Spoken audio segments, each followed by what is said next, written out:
Board members, we got quite a bit to get done here in this next hour, so appreciate it if you can take your seats. Next on our agenda is our fiscal year 19 budget process, and I'd like to invite, who was I going to invite? I don't see, oh, there he is, Superintendent Terry Shoemaker. If you'd come up and join, because as we're getting ready for this, just as a reminder that today we're going to try to get a good idea of where we want our budget to be, and it's going to constantly, my experience is that it's going to change as we realize how much kind of funds, and we can keep tweaking this kind of to the end, but we've got to start someplace. So I believe that we can move pretty quickly on this. Vice Chair Ellis?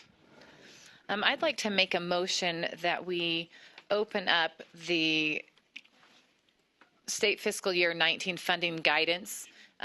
Chair Huntsman put together kind of as a starting point so that we have somewhere to begin. It's in no way something that is stationary. It would be fluid as we move to amend it throughout the discussion, but it gives us a starting place. Okay, we have a motion. A second. Okay, we're going to be going to discussion, I'm sure. So if I might speak to this a little bit. In the past, there's been a lot of hand-wringing, and it's been very difficult to try to get us to even a starting place. So I took the liberty working with Deputy Superintendent Jones. I believe in your board docs, and it might even be on the other side of the screen, I've got last year's ask within there, and created this year as a starting point. And I might have the superintendent just maybe go through items like 1 through 20 and kind of how we started and what. Okay. What and where the stakeholders stood, where we stood as a board in previous actions in the last couple of months. All right. So to orient everyone, and this should be in the board docs under the agenda item, is this sheet here, which has 2 tabs on it. The tab that you're seeing right now is this year's request in the order that is being proposed to you, or that will be by way of motion, is my understanding. On the tab to the left of it is what the chair was our state fiscal year 17 results. So of what we requested. So Natalie's trying to get me up on this other screen over here so we can orient you properly. So just hang on. It's okay. It's me. It's user error.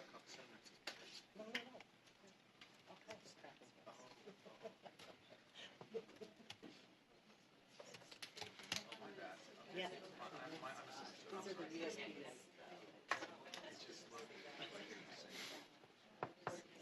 Killer trees. almost there. Yeah, well, I want the tracker up on that side. Yeah. Okay. So Natalie, will you back on your laptop? Will you click on the tab on the left here? Okay. Yeah, that one. Okay. So stay at the top. Go back up. Okay. So that's the summary. Right in that cell right there is as few words as possible what occurred last session. Okay. So basically the board prioritized 18 requests last year, of which of the 18, 16 were approved by the legislature. And then within those 16, some were approved even for more money than the board asked for, and others were approved but for less money. And so if you want that historical perspective, this is the tab you go to for fiscal year 7, well, what's state fiscal year 18, the one we're in now, that was the results of the state fiscal year 17 session. Just go ahead and scroll down a little bit. So we'll just scroll down a little bit. You see some differences. The board last year prioritized a 2.5% WPU, and we were authorized a 4% WPU, or the legislature funded a 4% WPU. Then, we had the ACT priorities and all that. These were in the rank order that they were prioritized by you, the board. And we had, the point of this is, the so what of this is that this process that you're undergoing right now, as painful as it might seem, or as beneficial as it might seem, is just that, it's beneficial. Because ultimately, no matter what part we're in or what part of the process we're in, ultimately we usually, well, in the 2 years I've been here, we always get asked to prioritize anyway. Because at this point, and Natalie can speak to this a little bit more if necessary, we don't really know what the revenue is yet. But because of the timing, because of the law that we have to put into the GOMB or to the governor's office so that he can turn around and make his proposal to the legislature, roughly maybe around the end of November, first part of December, we're on a great track here.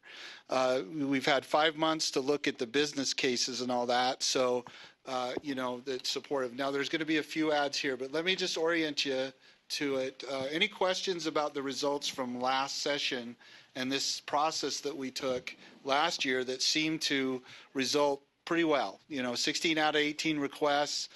We ended up actually getting more money in total than we asked for last year. So any questions about the record that we got on 17 and all that, or any questions or concerns? Okay, so Natalie, go back over to the right tab. So again, this is the request, 22 requests, including USDB requests, which their business cases are in front of you. There's still the steps and lanes piece, and I'm orienting you to this. The steps and lanes piece is by code. We always have to go and ask for a steps and lanes increase.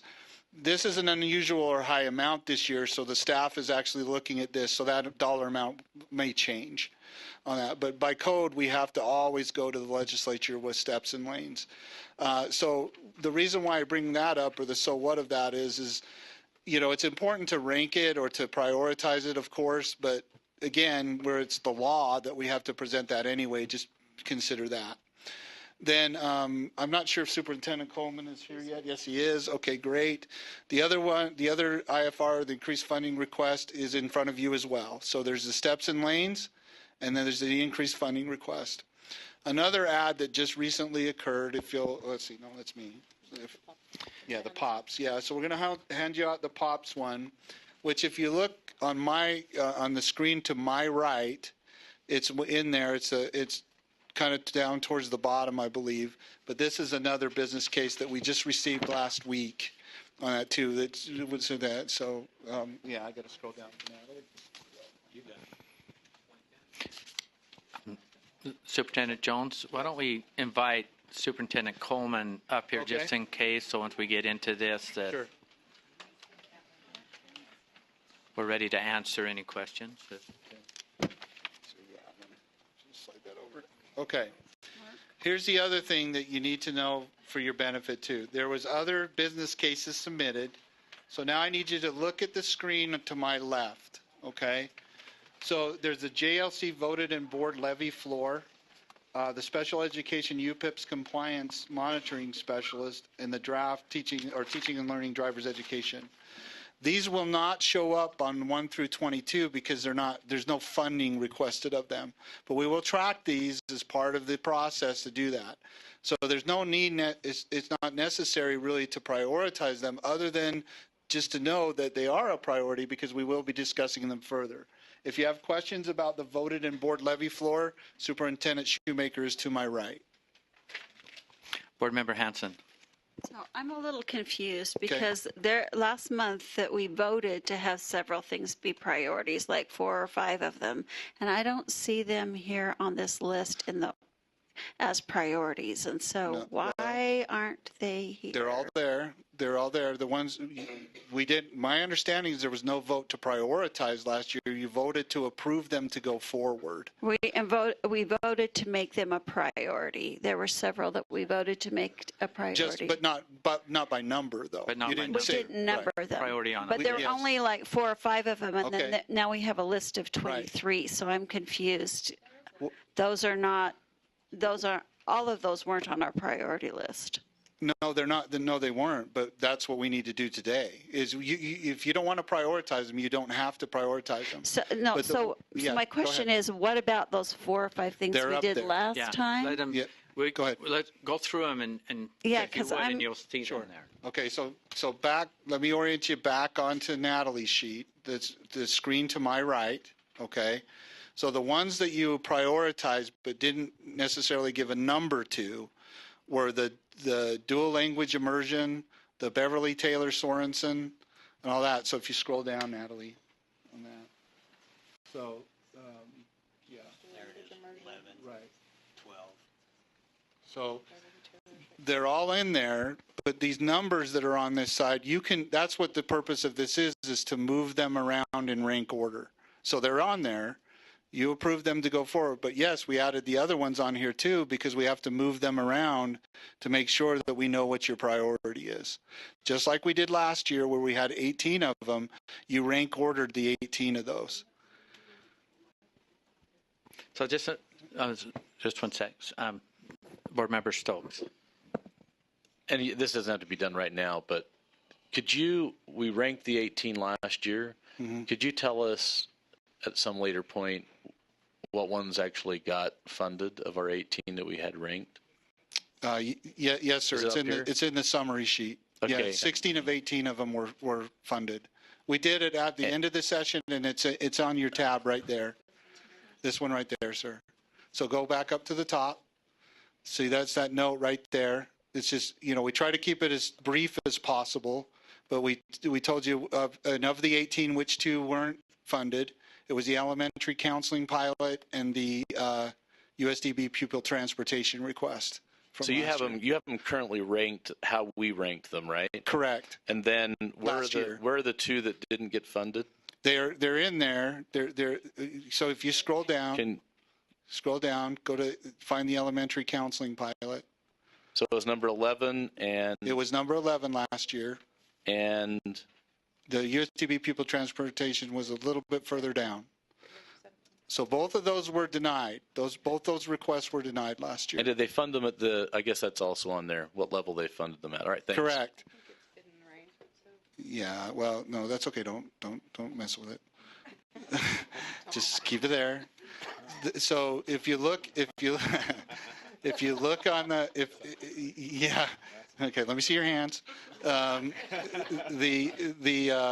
You can see in my notes there what actually ended up happening with the amount you requested is in the column that Natalie's on, and what the difference was.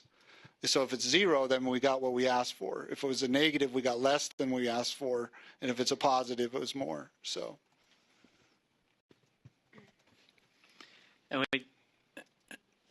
And the purpose of having 17 in this discussion is some people are going to want to say, okay, what happened last year? Where are we going this year? I think, and more informative is the third column, which is what we got. Yes. So Or what the difference 2 is. that weren't funded, and we had some that were just as well have not been funded.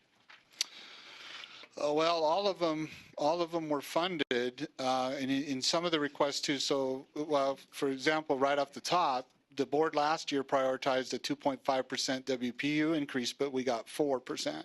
So we got more of a WPU increase. So scroll down, Natalie.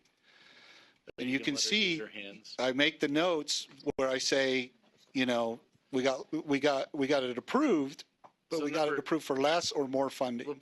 But number 6 is a program support, right? What's 6? Program support. Those were FTEs that we received.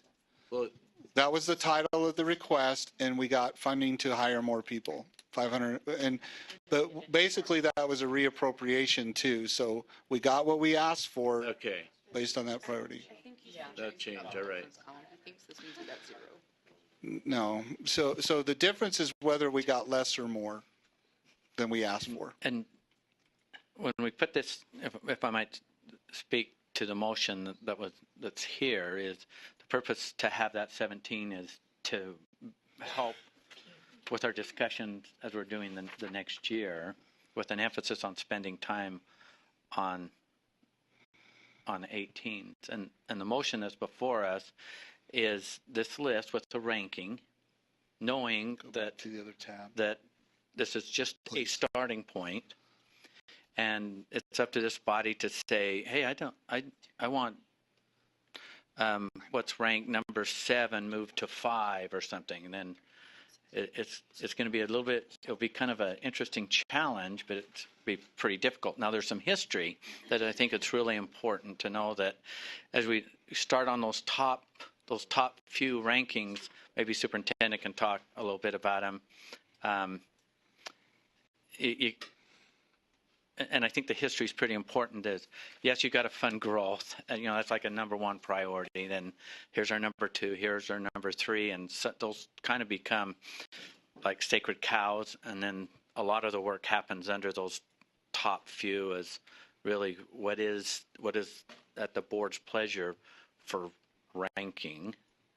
And as we moved in the past couple months of putting things on this, we never chose a number. And so this is just a starting place. It's an ending place. There'll be an end today, but this can keep coming back as things are happening when we find out how much budget's there. Also, just note on there, there's people brought up the term in the last, what do our stakeholders want? What did they ask? How much? And there's been a lot of work done by the stakeholders out there to come together on legislative ask. And so some of that's written in the narrative. Oh, I can't remember, was it D or what? Oh, yeah. Column D. So this is just a beginning. This is not the chair shoving something down your throat, or board member Alice saying, okay, this is what we're going to do. This is yours or ours. In order to navigate this, we need motion. We need amendments to this motion on this to tweak and change, and maybe to help go through this, maybe we ought to speak to number one and see if somebody wants to change what we have there. Speak to number 2, to 3, to 4, or do something different. But this is your time. Board Member Hanson. Well, and I'll just say this, just as a looking back, it seems like it was a waste of time for us to vote on all those priorities, only to the 4 or 5, only to have them be thrown back in with all the rest. And that's what we did.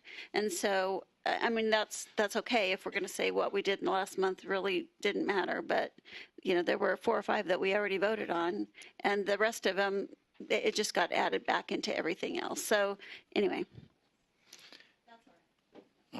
Well, and if I can speak to that, you're partially right. We spoke to them to be put into the pot, but we never put them into an inventory or into the spreadsheet of where and what was placed. And so those are highlighted there as being things that came forward. But these other things, we haven't spoke to the WPU. We haven't spoke to these other things, and we have a requirement to submit something really soon, and so that's what it's in there. So how do we get there is kind of the issue. Vice Chair Brittany Cummins. So this motion was made, and are we looking at actually going through amendments to the motion? Right, so we're not going to make independent motions after this passes. Okay, then my next thought is whatever we pass today, is that what's going to be submitted to the governor's office? Yes. Okay. In the so ranked it needs order. to be at least, you talk about the opportunity to change it in the future, which we do, but we need to at least make sure that we have a good product ready today.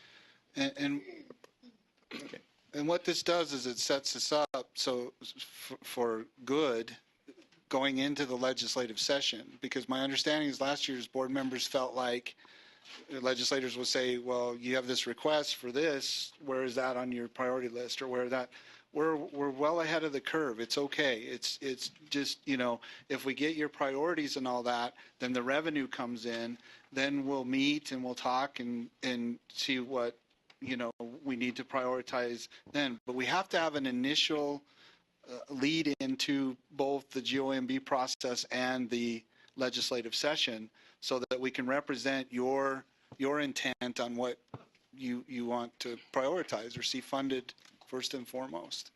Board Member Reby, and then Vice Chair Ellis. So my concern is when we start looking at other programs and we start prioritizing different things, does that erode the WPU? And as we start asking for more things, does that start cutting into how much money we can ask for the WPU?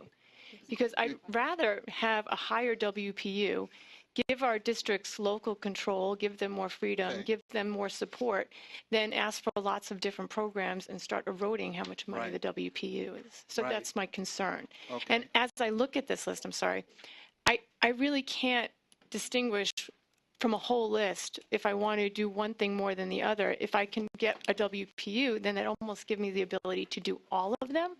Yeah. So Really? the stakeholders, our stakeholders are suggesting or recommending a 5.5% increase to the WPU.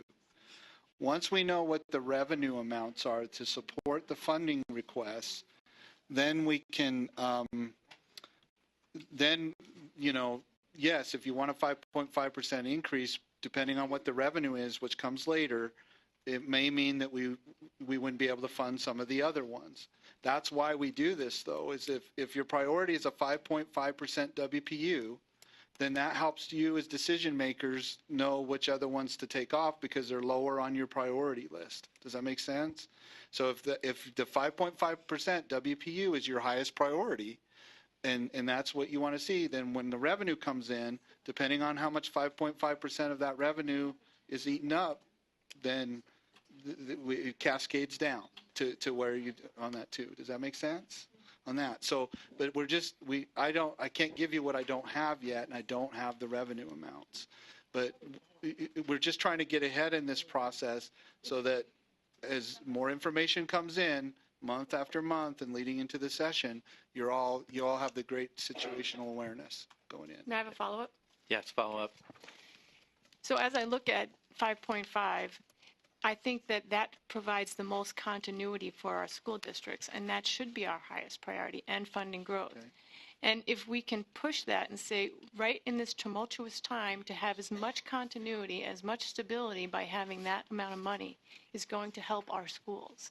So, asking for other things, and I've heard board member Stokes speak to this, it's like we come up with this long list, but I think we should make it a really truncated list and really focus on it tremendously.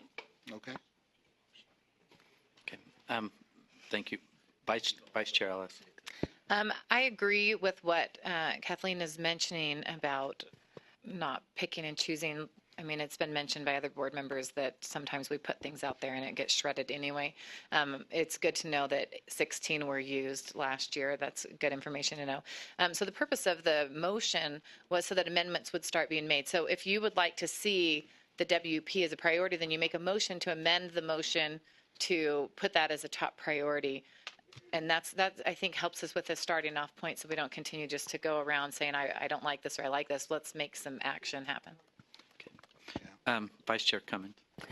I'd like to amend the motion by removing item number 19 from the priority list, which is standards revision for English language arts and math. Second. We have a motion and a second. Can I ask a question? We'll go to discussion. Board Member Hanson, and then Do we have an idea of how much ELA would be by itself? Because I know we already did the math standards, but ELA hasn't been done in a longer amount of time. So can we split those and tell me how much ELA would be by itself?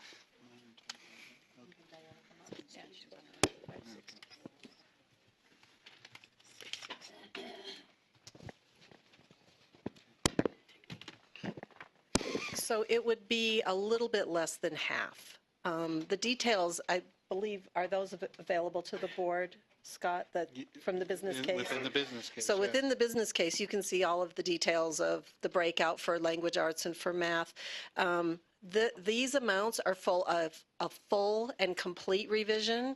So the board can always choose to do what they did with the last math revision, which is a smaller revision, which is then less money. a big impact. The two big impacts are in assessment.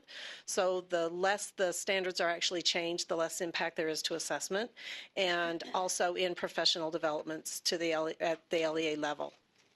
And this amount is over a period of years, right, Diana? I mean, it's not like we need. I mean, we probably couldn't do it all in 1 year, right? I mean, No, I would say like the complete revision and doing the redoing the assessment and doing professional development would probably be about a 3-year process, with the bulk of the cost in the middle year.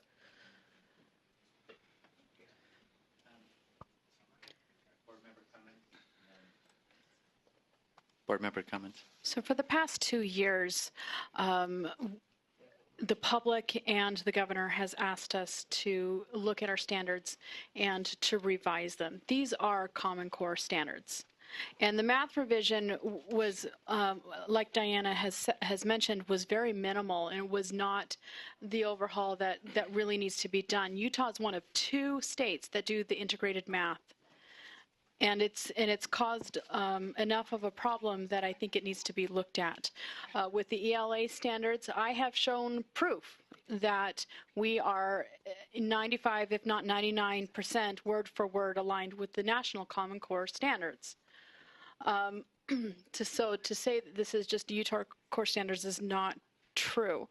I think we owe it. We've had a lot of call for it for the last 7 years. I understand, the SAGE is aligned right now to the standards as they are written right now. Nobody likes the SAGE. I think there's a total rewrite coming with that as well. So I don't think this is an inopportune time to start looking at that. I think this is an opportune time. I think if the governor wants us to and encourages us to look at our standards and rewrite them and come to an agreement on that, I think this would put it on his desk to help motivate the legislator to provide us funding to do exactly that. I also know that there are many avenues that can be more cost effective to help with these rewriting of the standards and bringing these together, which I can discuss later because I know of some avenues there that probably the USB is not aware of. But I think we need to look at this. The public and the governor has asked us to look at this, and now we have an opportunity. Okay. Vice Chair Ellis.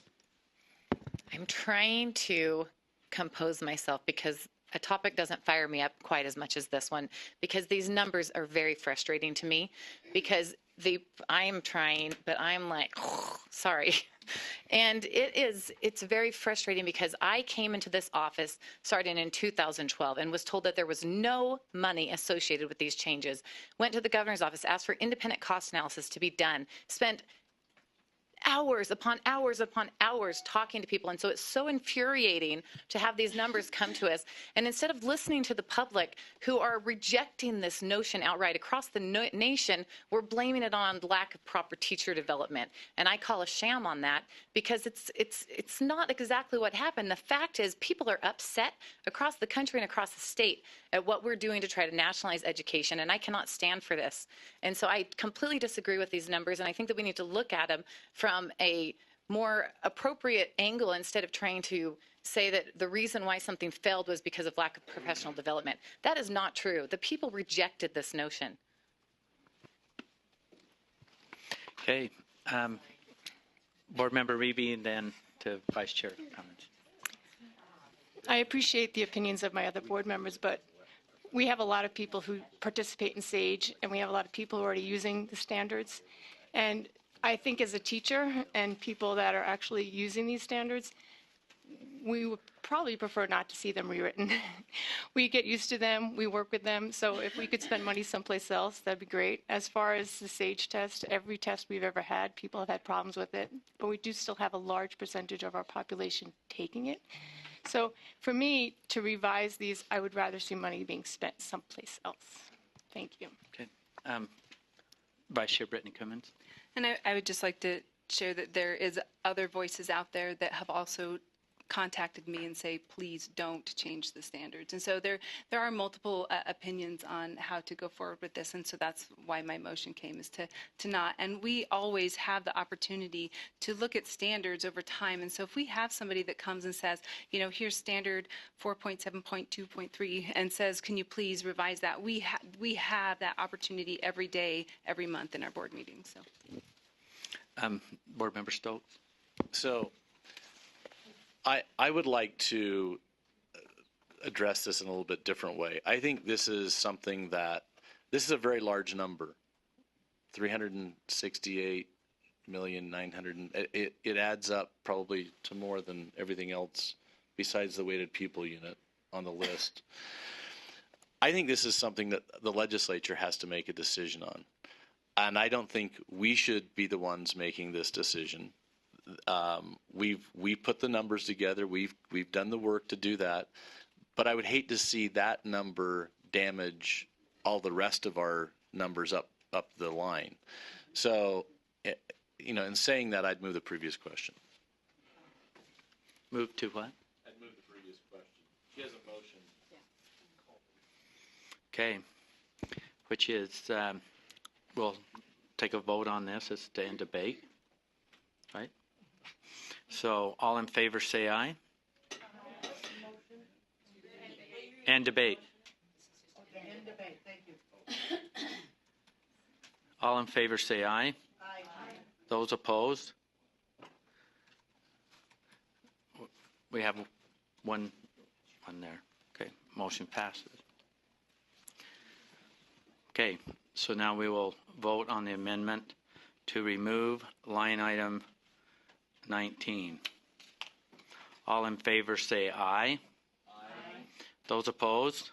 No. For the nays?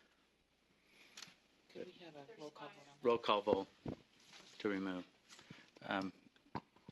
Okay, as I call your name, if you would just say, Yay. Yay Yay or or nay. nay? Member Belknap. Yay. Member Bolter. Member Cannon. Yay.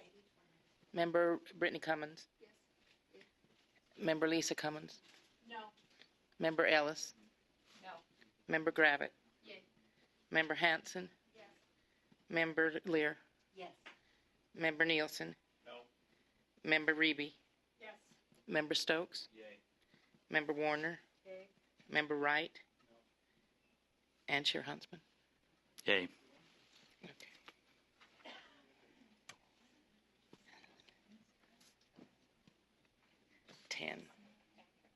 Ten to 5. It's 10 to 5. So 19 is removed.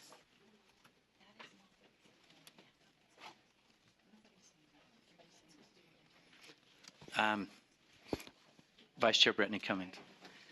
I would like to amend the original motion to remove item number 11, dual language immersion assessment, from our priority list. Second. Okay, we have a motion to remove item 11, and we have a second.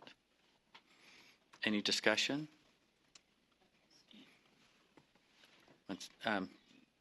Superintendent?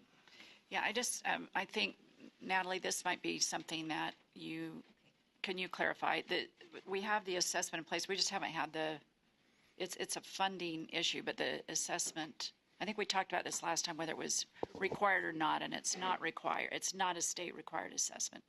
Can you just clarify? People are kind of. That is correct. There was one-time money received to create this and to start the assessment 2 years ago, I believe.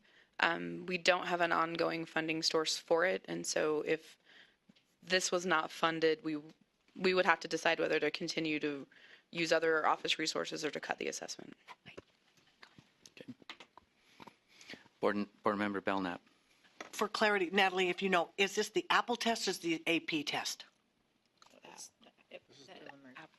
To remove it? What is it called? To remove it as a priority. Diana, I'm not sure which test if it's this the is one not that the goes AP with. test. It's not the AP. Okay, then it's the other one. Okay.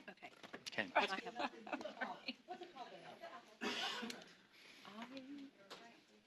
my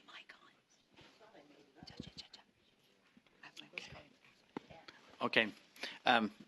So you got your question answered, Board Member Belknap? Okay. Vice Chair Warner. Okay, so the motion is to remove this as a priority, right? Is that what I'm Take understanding? out the funding list, yes. Okay. Yeah, I just want to speak in favor of this because I'm a little concerned about the dual language immersion program. I'm just going to give my 2 cents in that I had a lovely conversation with a woman after R27700. And she got me to thinking about something, and I did a little bit of research on my own. And we are doing an enormous and great job with dual language immersion in the elementary schools. And we are not doing a good job in middle schools and high schools. And I understand we just don't have teachers that, teach physics and speak a foreign language or teach math that speak a foreign language. And I'm really concerned about that because I'm fluent in Spanish and I was fluent in Japanese, but I don't speak Japanese very much. So I could probably get around, but that's about it. And I am a firm believer of multiple languages being taught, but I'm concerned. So I'm very supportive of taking this off because until we get our dual language immersion program focused in a little bit better way, I hate to see us spending a ton of money in elementary schools and then only having a handful of middle schools that teach it. And then by the time they get to high school, they have to take a basic 1, 2, or 3 level class. Very few of them even offer AP foreign languages. So anyhow, that's my 2 cents. Any further discussion? Seeing none, I'll restate the motion. The motion is to remove item number 11 from our priority list. Take it to a vote. All in favor say aye. Those opposed? Nay. You better do a roll call on that one. Okay. Before I take any additional motions, Superintendent wants to make a comment. So I was going to insert this earlier until we started doing a bit of cherry picking. What hasn't been brought up today is circling back to the commentary from the field about what they want to prioritize. And so I appreciate that we're kind of going after these one at a time. And this sort of circles back to what Board Member Hanson was talking about earlier. But when we talk about the WPU, we've had lengthy conversations over the past few years with the board and in very public ways that the WPU, 2.5% of it really keeps the doors open each year. And then additionally, as healthcare costs increase, recruiting and retaining teachers, there's a likelihood that the remaining part of the WPU gets taken up in that. And that's not a bad thing. We're really trying to close those gaps of recruitment and retention and making sure each student has an effective teacher. So that's really critical. So if you're thinking about 5.5, and all of these things could be woven into that. I mean, I'll just use the term a little bit of a reality check, that's not likely to happen. So then outside of that, what, based on your strategic plan and based on what you hear from the field, would they prefer that we prioritize? And I think we've heard loud and clear it's about growth, WPU funding growth, to and from transportation and mental health. I mean, those 4 things turn over and over and over again. So we're going to be meeting with appropriations chairs. We're turning this into the governor. And they'll want to see, GOMB will want to see what we're prioritizing and how much we're asking for. Those are real critical guardrails around all of this that allows you to keep moving lanes back and forth. But I will tell you that as your superintendent and our office, we often get asked, what are the priorities of the board? Like, what are the big rocks and what are you prioritizing? I think that would be a really important moment for you to spend on what are your 4 and 5 big things so that everybody knows publicly what are the big rocks we want to carry. And then those little rocks, a lot of them got funded. And I'm just using that metaphor, not really strategically, but so you get the idea. Yeah, so I just think that's an important conversation that maybe we need to have today, given the timing of everything that we're tasked to do in the coming month. Okay. Vice Chair Brittany Cummins and then Board Member Lear. So speaking of the WPU, I would like to move that we amend our WPU percentage increase to be split so that we request a 2.5% increase for the Keep the Wheels On initiative, but then have a 3%, a minimum 3%, because what I feel like we do when we ask for the WPU value is we put this cap on it, but we don't know what the projections are. And to say that we want a 5.5, maybe we want a 7.93% increase, you know, and so I'm just saying, why do we put this cap on it? And so I'd like to put a 2.5, Keep the Wheels On WPU request, a 3% minimum request to meet district and charter school priorities. And I think that will give the opportunity under that, sorry, I should give you my motion and then I'd like to speak to it, sorry. Okay, so your motion is? To split the WPU request to a 2.5 and then a minimum 3%. For district and charter school priorities. So it would be a 5.5, but splitting those But two have it asks. said a little differently than a Yes. 5.5. Okay, and we have a second. And can I speak to that? Yes, and then I think, Carol, we're still good. Can you speak to it? Okay. And so my reasoning behind that is oftentimes when we have these opportunities to share this with the legislator, we have an opportunity to speak towards something.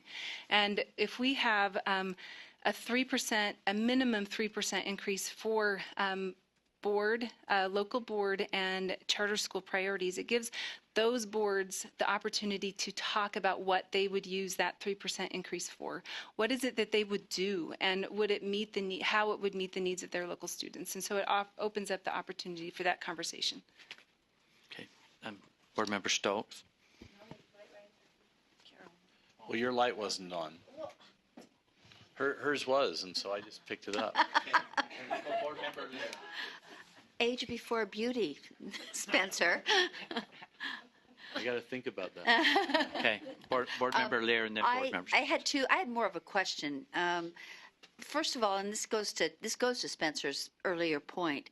The board can set its priorities, and I very much agree with the way it's characterized by Brittany. But the legislature can say we want a dual immersion test or assessment and take that right from the WPU, can it not? Is that true? And does frequently, which makes me feel a little, powerless and concerned. That's just a little. And my second point was kind of in a similar vein, and you mentioned that one of the field priorities is mental health, which I very much support. On the other hand, I don't think that should come from the WPU. I think that should be separate because it's a community problem. It's a neighborhood problem. It's a family problem. And now education funds, and we're supporting it, are being used to address this social problem. And I resist that. I feel like it should be separately funded from the 5.5, instead of a certain highway or instead of something else along those lines. So I just want to make that point, and I'll keep making it, because though I 125% support efforts to address mental health of young people, I don't think it should come from education dollars. Okay. Board Member Stokes. So I'm going to ask a question. I think Brittany's going down the same line of logic I'm going to go down here, but I'm going to approach it a little differently. So I see that we have 4 categories of things up here. Okay, we have our office budgets. We have the Utah Schools of Deaf and Blind budgets on here. We have the WPU budget, and we have all these other items, 21 of them, something like that. Lot less. When you take those out, it's a lot less. Okay, so what I would like to propose, and I think it's not too diverse from what Brittany's motion was, is that the WPU, or that the USDB be broken out as its own line item, that our office in a one lump sum, that our office budget be broken out in one lump sum. We know what the breakdown is, and that the all of the other items on this list be aggregated and combined with the WPU, and that the request for the WPU be whether it's 7.5% or and submit that to the governor's office and say, we understand that many of these items came to us from pieces of legislation, right? These line items are pieces of legislation. So that's going to happen to us anyway. We just as well call it what it is and lump it into the WPU and let the local districts manage to this. We've pulled out what it takes to run our office. We've given to the USDB, Utah Schools of Deaf and Blind, what it takes to run their office, and we have taken care of everything we have. Then there's no more games anymore on a whole bunch of these we know about, like transportation funding to and from. That's a $5 million budget, right? Well, you're going to get a sizable increase in your WPU and then there may be a formula that needs to be changed, but it just takes a different approach in dealing with it. I think local districts would be happier getting the larger WPU and having, because we live in a state where we say local control. And then everything we do is not about local control. So let's actually do what we say we believe in and just take those four. Well, it ended up being three: WPU, Utah Schools of Deaf and Blind, and Utah State Board of Education budget. Would you add growth in that? Well, you could add growth but I view. However they deal with WPU, that's all a game. That's all showmanship. We did 2.5% in growth, and we did 3% in additional WPU. Well, that's 5.5%. Equals the same amount. So we would encourage, we should put growth in that number we ask for, whether it's 7.5, whether it's 8.5, whether it's 4.5, whatever that is. So there's three categories. Okay. Well, let me state the motion, but that I didn't hear an amendment to this. Amendment to the original motion is Vice Chair Brittany Cummins' motion is to, on number 2, which is our WPU, to show it as a 2.5%, and then an additional 3% for LEA. This is how I wrote it down instead of the long sentence summarize. Is this, Brittany, is this okay? 3% LEA priorities. Minimum priorities. Any other discussion to Vice Chair Cummins' motion? Board Member Reby. I'm in favor of these proposals because, as I've heard many people say on this board, is we'd like to remove federal oversight from what happens in our schools. And I think if we ask our legislators to fund us more fully, we can remove ourselves from those federal waves. And so I would really support really being succinct about what our WPU needs to be. To what? To get the last part. I'd like to support giving a realistic number what our WPU needs to be for us to fully support our schools. Okay, thank you. Not seeing any other discussion. Let's vote on the motion. Can you repeat the motion?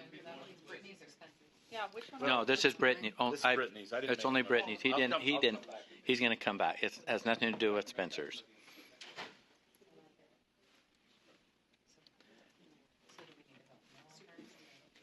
Okay.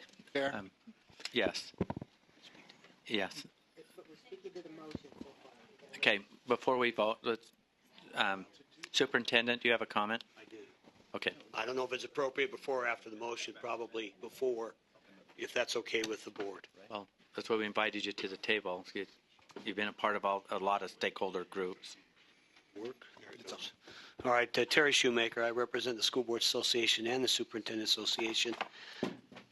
Two comments.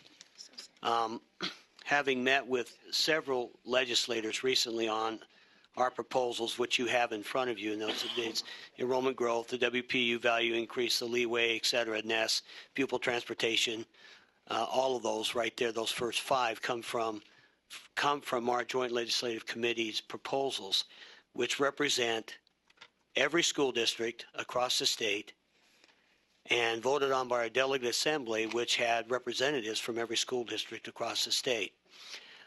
That's the first piece I want to say. Second thing I want to say, I understand Brittany's suggestion of separating out the two. We did that last year. It's exactly what the School Boards Association and the superintendents did last year, and I had confusion after confusion from the legislators as to, so what are you asking for?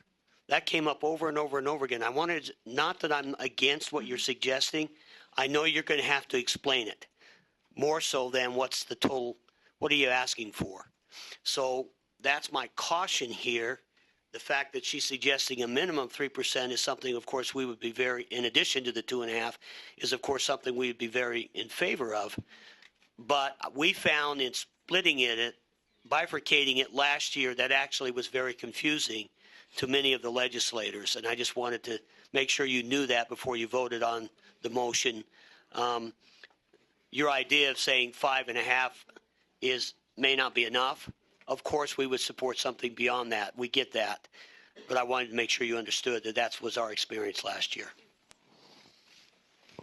Okay. Vice Chair Brittany Cummins. I just thank you for your input.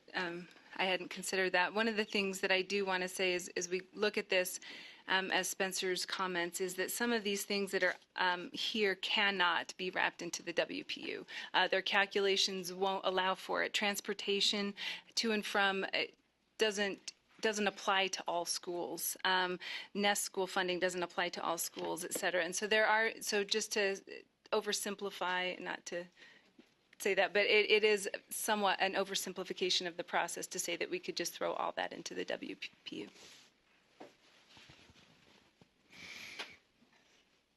Board Member Lear. Well, and I guess I have to say, as we vote for an increased WPU, whether it's 5% or 5.5% or something that Spencer's thrown out there, I think that I have to adjust my mindset. The board has to adjust its joint mindset to say, then we have to live with the choices that LEAs make and not audit the hell out of them because we don't like those choices.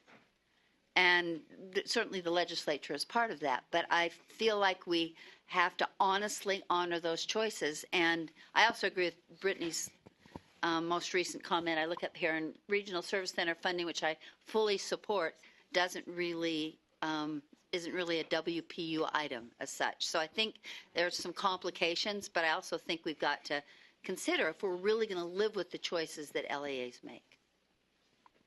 Okay. Board Member Hanson. Well, and I don't think it's LEAs that are going to be making them. It's the legislature. And if we don't say what our priorities are and we just say they're all WPU, they will go through and make those decisions for them, and we won't get any input. And so that's what's concerning to me. Okay. Board Member Cannon. I'm persuaded by what Mr. Shoemaker has shared with us. I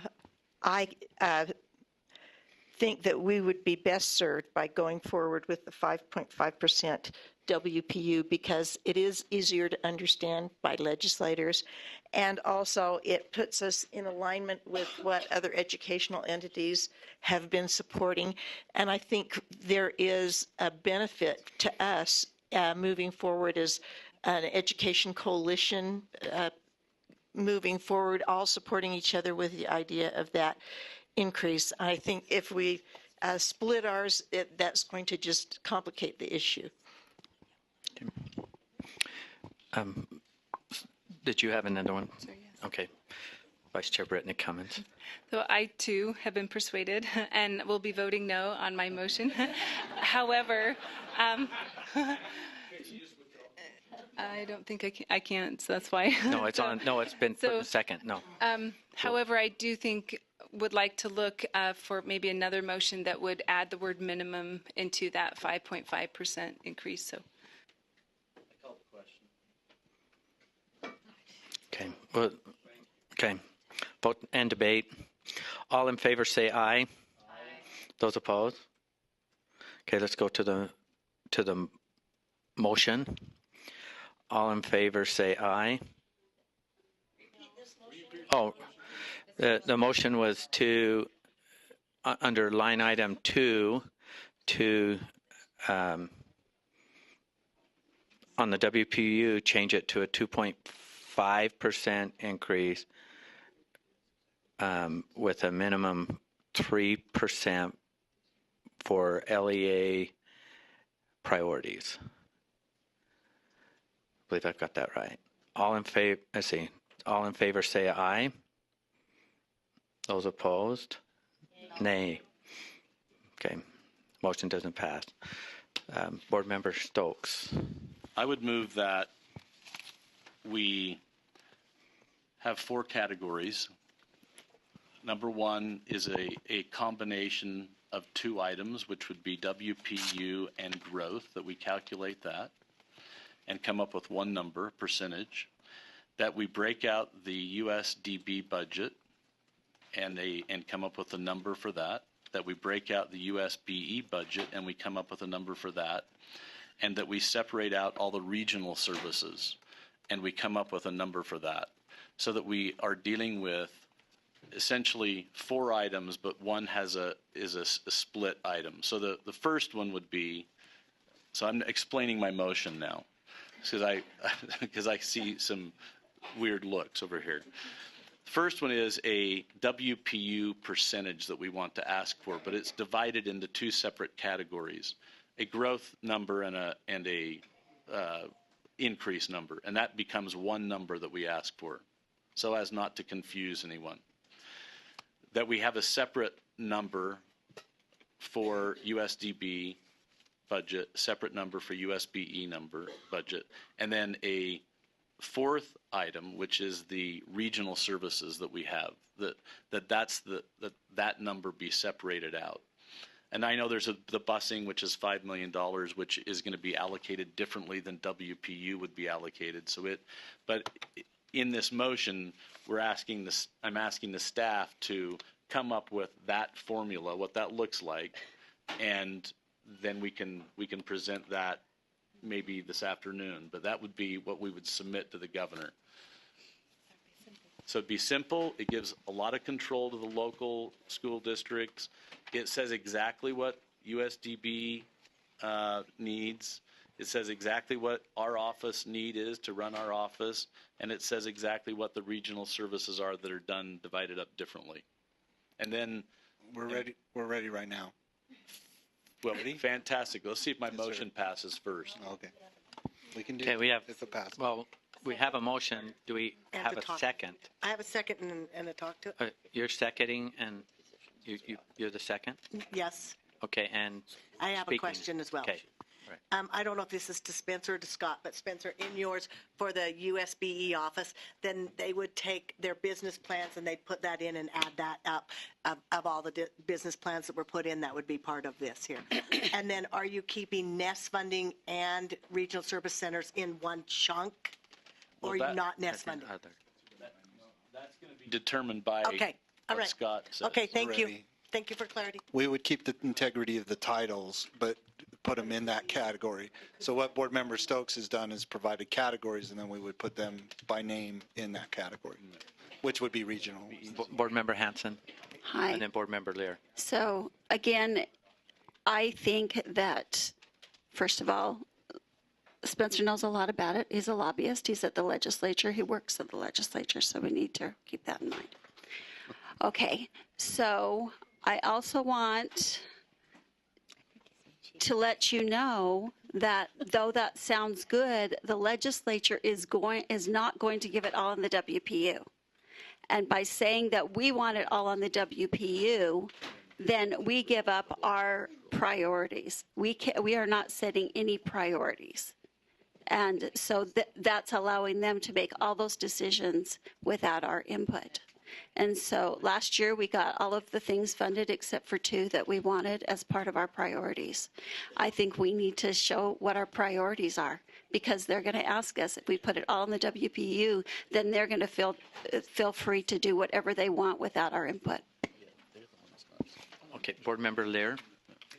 I think that Laura's question addressed my concerns, and I just want to make sure that by regional services, you mean regional service centers, transportation, NEST funding. Is that right? That's correct. Would that be accurate, Scott, too? Yeah, that's the title of Board Member Stokes's category, right? So what I would say is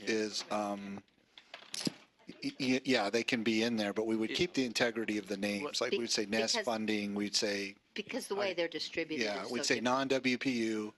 Right. What would non-WPU be better? Yeah, I'm talking about the items that are formulaic that are different than WPU. I know what. Yeah, Okay. I know what you mean, but it's not We like can say that. pornography. We can title it non-WPU. Can't define We could say non-WPU external, because that means it would go out of the office. It wouldn't be in the office budget. And then we could say non-WPU internal, which would be stay in your office budget. Looking for some more support here. Yes. Yes, okay. So, No. Yeah. We need more specific. Yeah. I think it needs. Oh. Well, if we've got, let's see, who else has got their light on? Oh, I do. I think it's got to be more specific, a little more specific than that. Okay. I'm just trying to come up with it. Well, how about if we do just call that one category non-formulaic or formulaic non-WPU? It's a different formula. Okay. Superintendent, will you weigh in on? Thank you. And I understand, I think, what Spencer's trying to do. He's trying to put it in a category that you can lump it together and look at a dollar amount that way. That can make some sense. The issues that we have up here, let's talk about the Leeway Program, the NEST funding, and pupil transportation and regional service centers. Every one of those are below the line. Okay? Every one of those are line items that the legislature considers every single year. And they consider them one by one.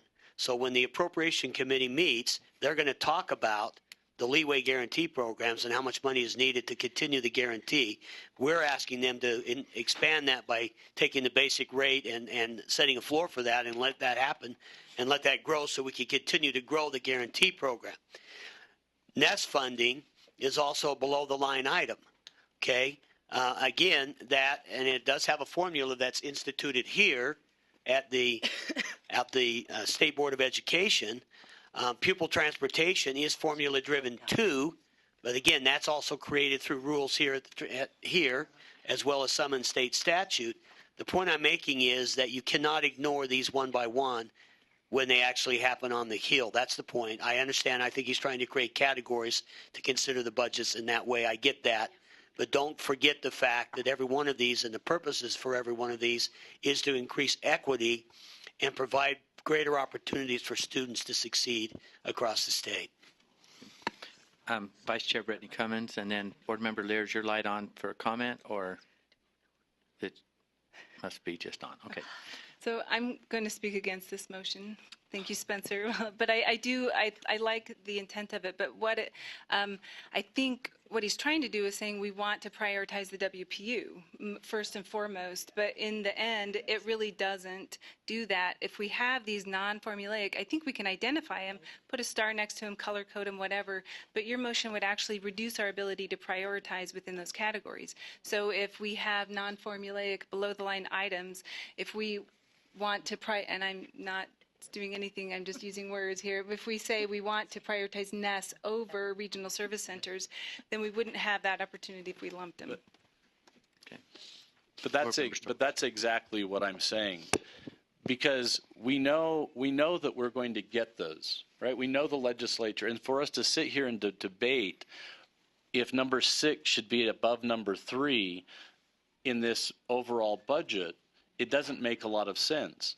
Let's call it out what it is. It's in a formulaic category. We'll have the sub items underneath that, but we're not prioritizing them. We're saying we have to have all of those to make education work. We have to have the bus funding. But what you're doing is you're removing it outside of this, which is more important than the other. Because I don't care what you say, if I'm number 11 on the list and somebody else is number 2 or 3 or 4, they think that theirs is above it. And it's not. It's just different.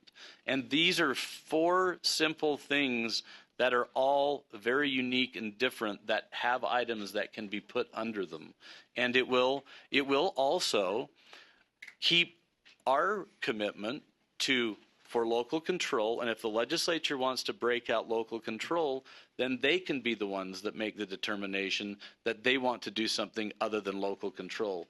Because the statement I'm making is, we believe in local control, so let's WPU this to the districts. If the legislature wants to do something else, then they can break faith with that philosophy. Vice Chair Brittany Cummins. I guess my question is, I don't see how your motion provides more local control.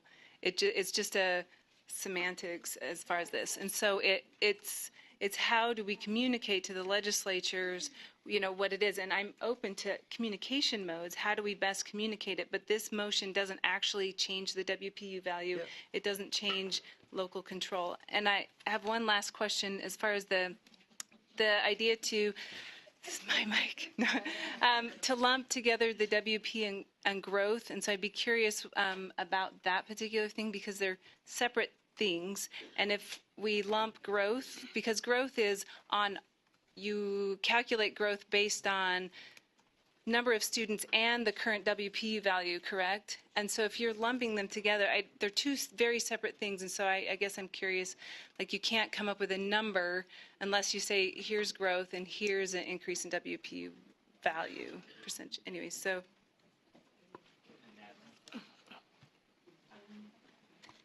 So Board Member Cummings is correct that we would still have to present 2 separate numbers for growth versus the WPU and the WPU, not versus.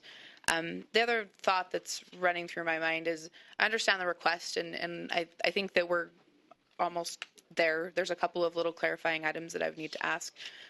The concern that I have is that whether we have 4 categories or 10, at the end of the day, right before Executive Appropriations Committee time or Public Ed Approps time, when the legislature is setting priorities, they're going to ask us in Category 4, what is the board's first priority? If Category 4 is $54 million and they have 10, which one does the board want funded? And if I don't give them an answer, then they will decide. And so I just want you to be aware of that, is if there aren't priorities attached, then someone else, maybe not you, will have input into that decision. Board Member Reby and then Board Member Stokes.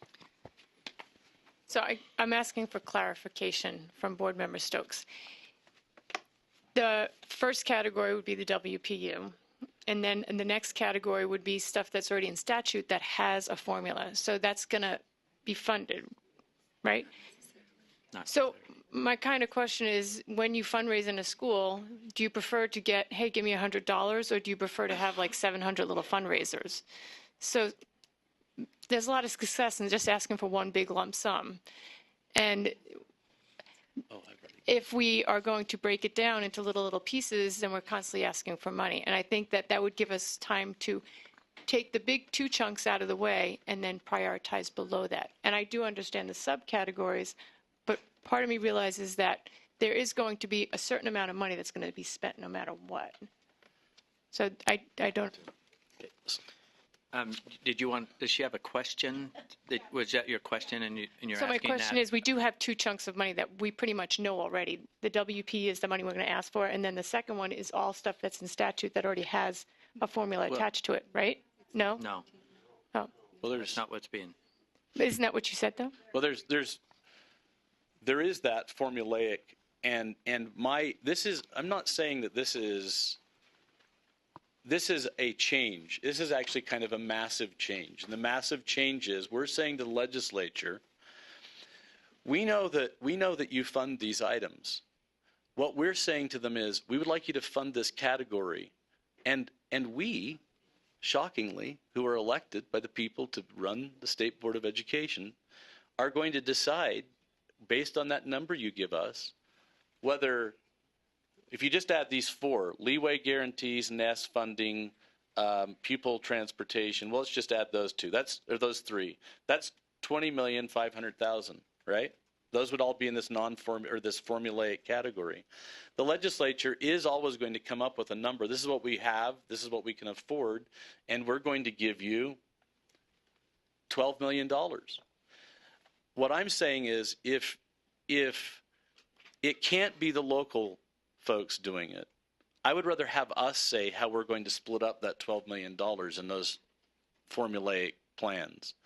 So this is a change of with the trying to change with the legislature, that they have some faith and trust in us that they can give us a number, and we're going to go figure out how to divide it up there. Because I actually think the next step closest to the people on education after local districts is us, not them.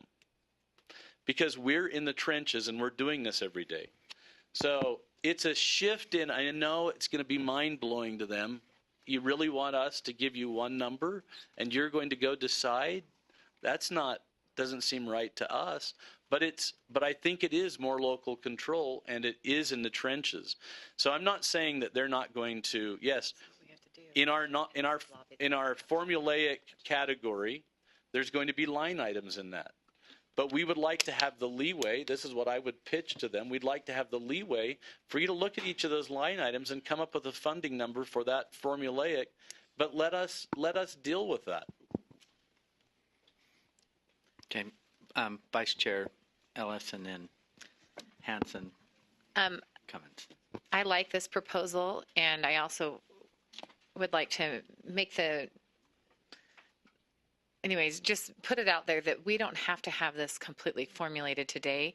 And I think that it's important to know that we need to get something to the governor's office. And I think that this is a good starting point. And then if you have things under a category that you want to prioritize, then that can happen. But I actually agree with Spencer Stokes.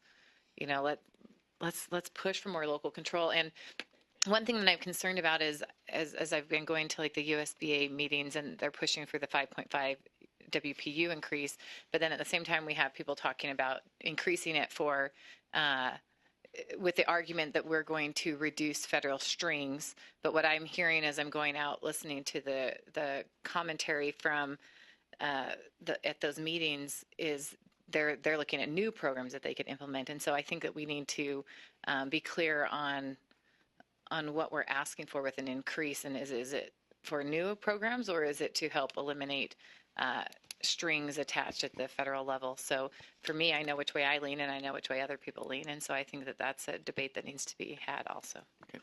Board Member Hanson, and then one thing that I think new board members need to know, that we've gone to the legislature with a request for the past 2 years saying, give us this chunk of money and we'll decide how it's spent, and they've said no.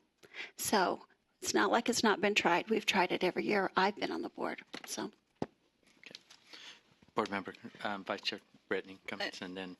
And I would just like to reiterate that, we keep talking about this local control, but this motion doesn't provide any additional local control. The local control that we have is that we have listened to our constituents, and they have said, we need $5 million in to and from transportation, right?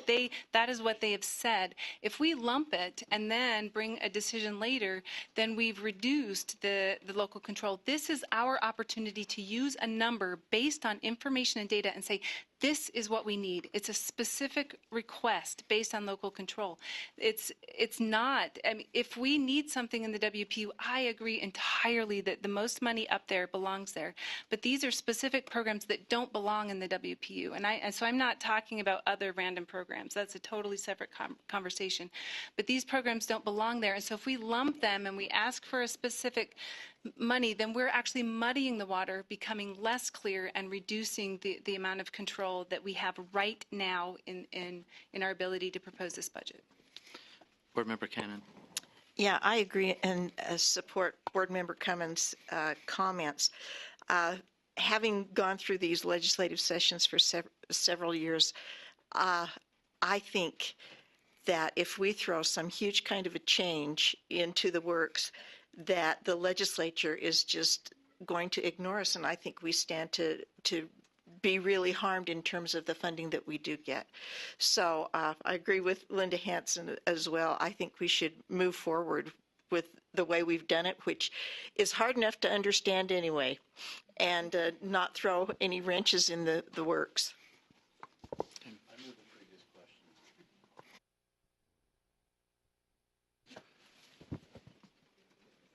I would move the previous question. Board Member Spencer Stokes. Now I'd move the previous question. Okay. So let's end debate. We'll vote on it. All in favor, say aye. Aye. Those opposed? Okay, let's vote on Board Member Stokes' motion to break this into 4 categories. Do I need to list them? Okay. All right. All in favor, say aye. Aye. Those opposed? No. Okay. Let's do a roll call. There's motion for the categories. Okay, Member Belknap. Aye. Member Bolter. Aye. Member Cannon. No. Member Brittany Cummins. No. Member Lisa Cummins. Aye. Member Ellis. Aye. Member Gravitt. No. Member Hansen. No. Member Lear. No. Member Nielsen. Aye. Member Reby. Aye. Member Stokes. Aye. Member Warner. Aye. Member Wright. Aye.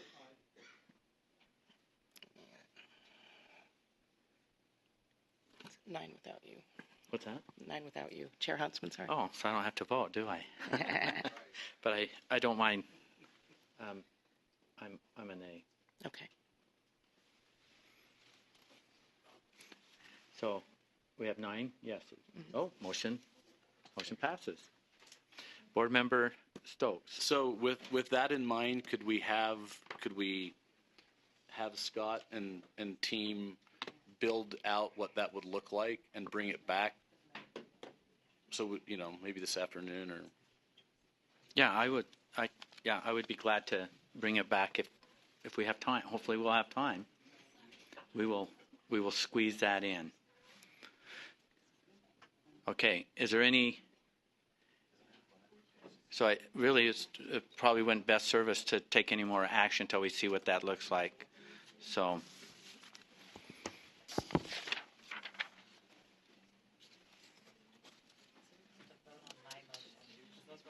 Yeah, we've got to vote on the full motion. Okay. Now we got to come. Yeah, I'm writing going through my list here to see what I have. Okay. Okay. We're going to vote back on the original motion. What's that? As amended. As amended. And we can still take continued action on it this afternoon as we come back to this. So the motion is as what was seen there, less items. What were they?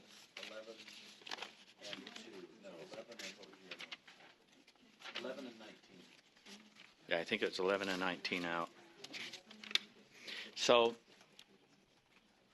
that is the motion, and it will be put into these categories as amended. All in favor say aye. Aye. What was the motion?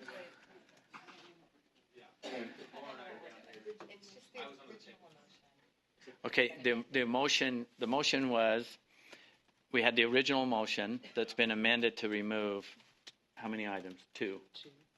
The 2 items. And then also it was amended to come back in this format of the 4 categories. That is the motion. Board Board Member Belknap. Sorry, Chair, clarity, what 2 items were being removed? Dual language immersion assessment and standard revisions for ELA and math. Thank you. Okay, thank you. Okay. Any questions? Okay, let's vote. All in favor say aye. Aye. Those opposed? Voting is unanimous.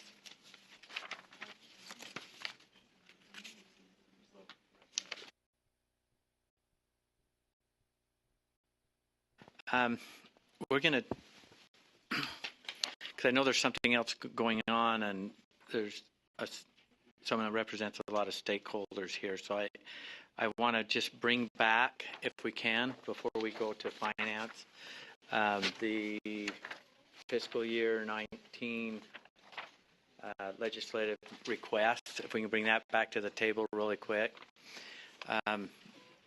Deputy Superintendent Jones, you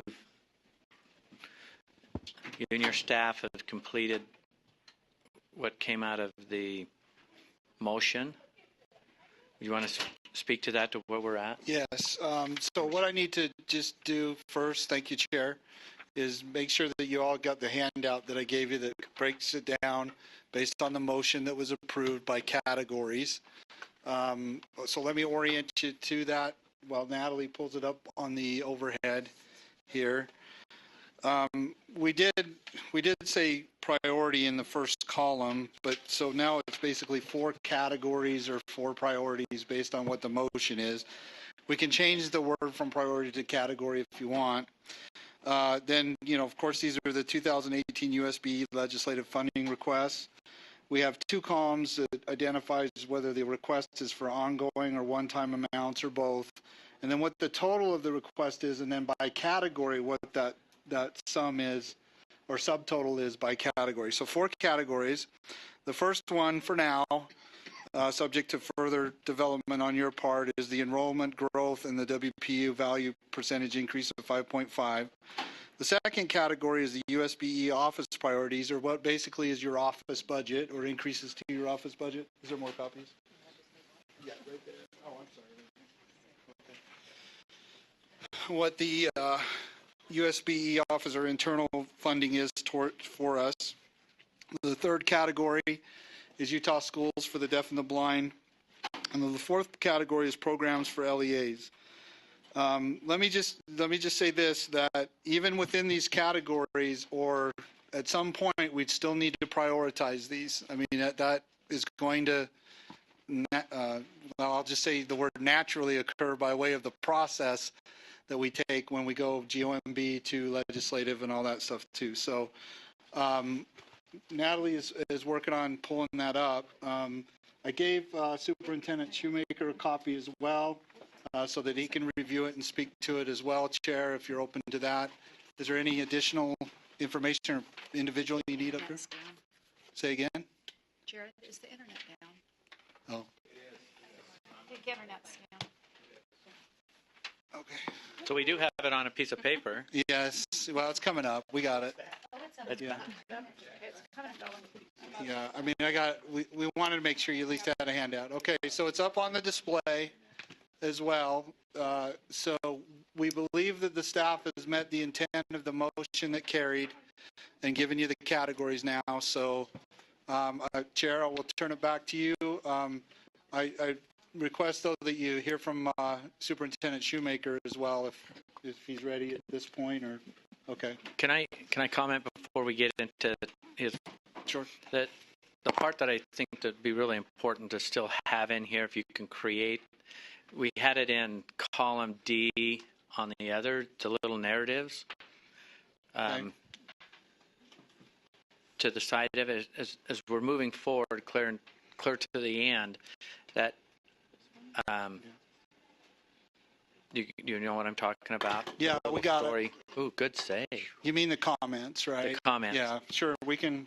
I think it would be good still to have the comments. Okay. Tracking it, but Superintendent, I know that your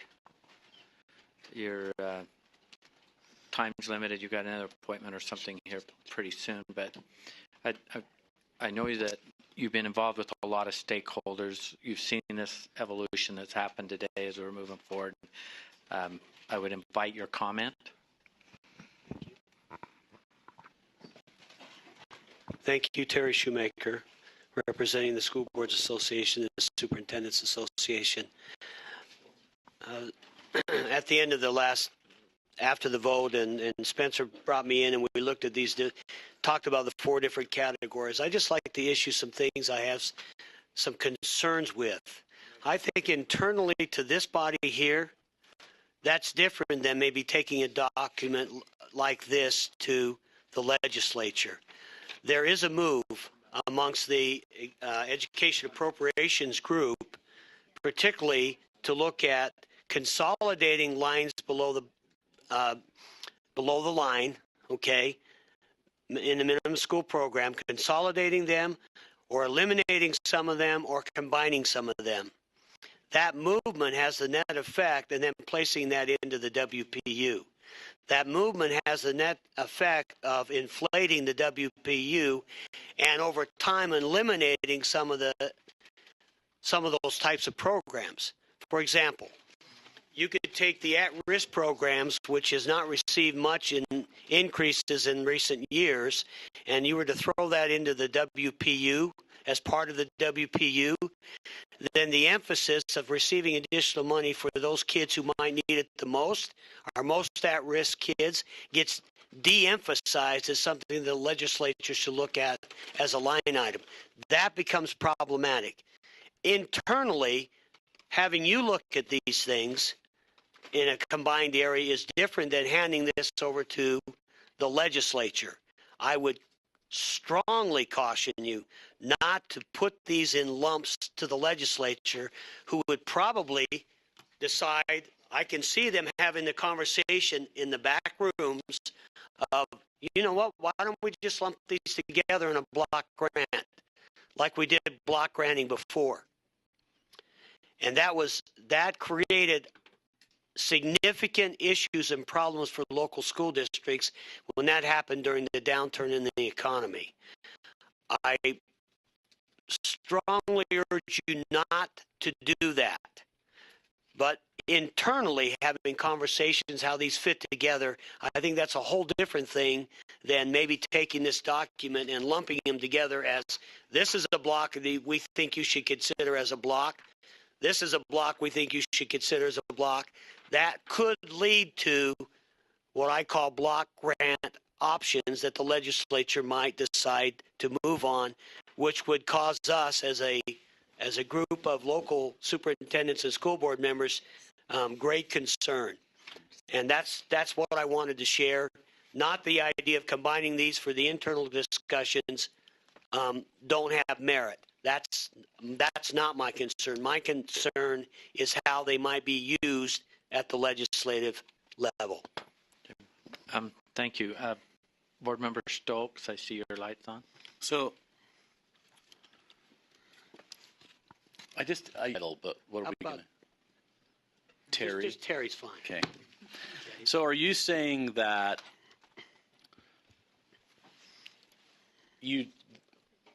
so right now we have in here enrollment growth is essentially, it looks like it's a little over 2%, right, for enrollment growth?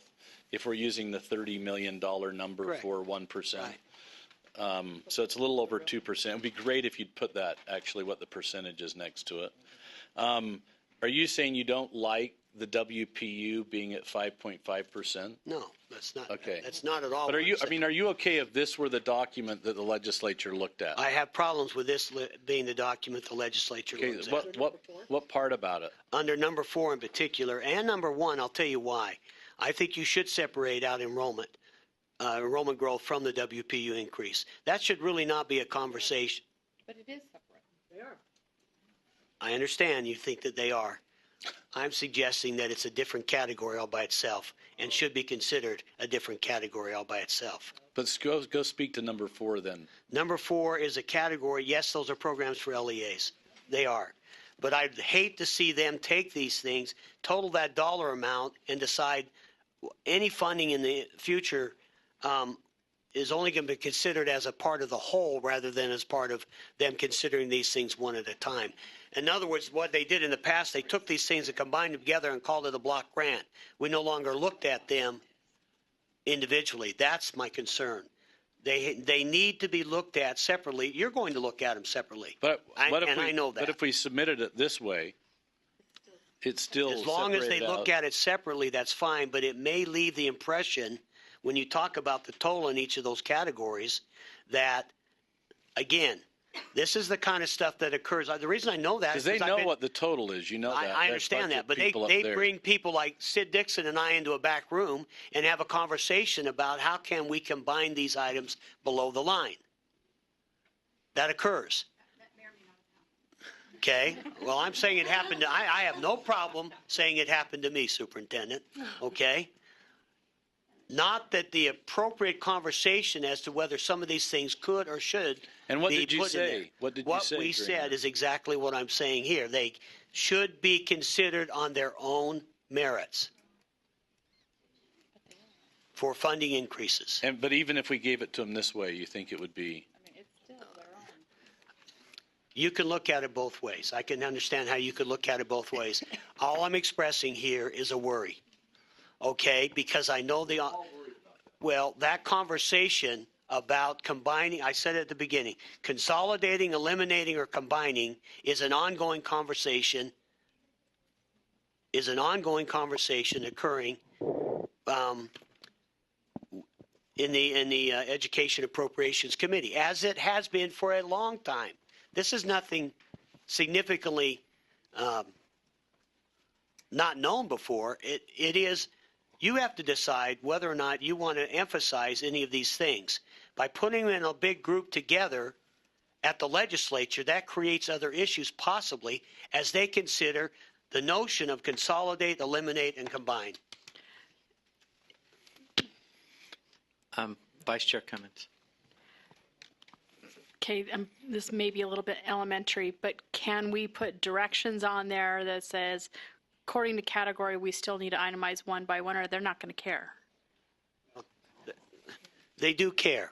Let's put that again. But I mean, can we have? I want you to be aware that the conversations about consolidate, eliminate, and combine occur, and they're occurring regularly. So the question is, don't leave the impression that you're interested in consolidate, eliminate, combine, unless you are really interested in consolidate, eliminate, combine. If I may follow. I just kind of weigh in. I just kind of stayed out of the conversation, but I started it so we could get it kind of going. But I just want to speak from some experience, which is very limited. Just two years, but really a significant year this past year in through the appropriations and talking to the legislature about priorities and this just comes from my limited experience. They will ask for a list of priorities. We played the game very well last year, and we gave them the list. They told us, tighten that up. We don't have enough money. So either take something off or move some budget. We held our ground and said, this is our list. These are our needs. So then we put them at risk at eliminating some of those line items on the bottom. That 2 years ago, we kind of started it and did an okay job. This past year, I thought staff did a really good job. This year, we're kind of poised with our case studies and everything to even do a better job. But we're going to change it. One of my concerns is the course that we're on this course. I like the simplicity of it. I think it's wonderful. However, when you go to, for an example, let's just say we have things lumped into, let's just say number 3, and you see that 1919700 right there. They come back and they say, you know what? We're, in the effort of being simple, we're limited on funds. We're going to give you, instead of the 19, we're going to give you 17. You go figure it out. oh, what's in US? So how are we going to sort out steps and lanes? And, oh, well, we're not doing that. That's already, I think it's by statute or something that's happened in there. So we'll explain to them, oh, that's by statute. You can't touch that one. So let's go up to number 2, and then they trim that. And then we have to figure out, okay, how are we going to keep our house in order? What are we going to cut? Now I just want to take it to number 4, that section number 4. They give us less than that. They dump it on us. It's going to come to us with less money than we need, and they'll say, you know what, you go figure it out. So we're going to come together as a group, this group, and we're going to talk, I don't know how many items, there's 15, and we're going to lobby, and we're going to talk, and we're going to figure out, okay, where do we want to send this money? And then the next easy button is, well, let's just throw it up on the, try to take it back up to the WPU. My personal take on this is going to create, as we're moving forward, this is good for us in here, but it is going to cause us a little bit more work, and we're going to be right back to those priorities. But this is I'm good to do whatever you guys choose to do as a board and do the best, but it's going to be a harder lift. Based on my experience, and it's going to be received a little differently when you have the governor's office and appropriations and everything, and they have all their spreadsheets and they have all of this stuff, and they're putting this together and going, hey, what are you doing to us? This is coming at us different. So that is my concern.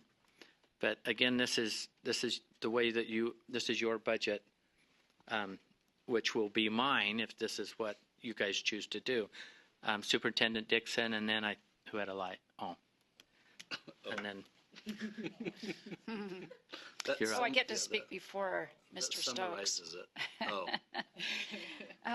So, I think I love the simplicity of the conversation and the idea of block funding, because I'm a big fan of LEAs determining what they need. And it's certainly, just having been out on the road, you hear that.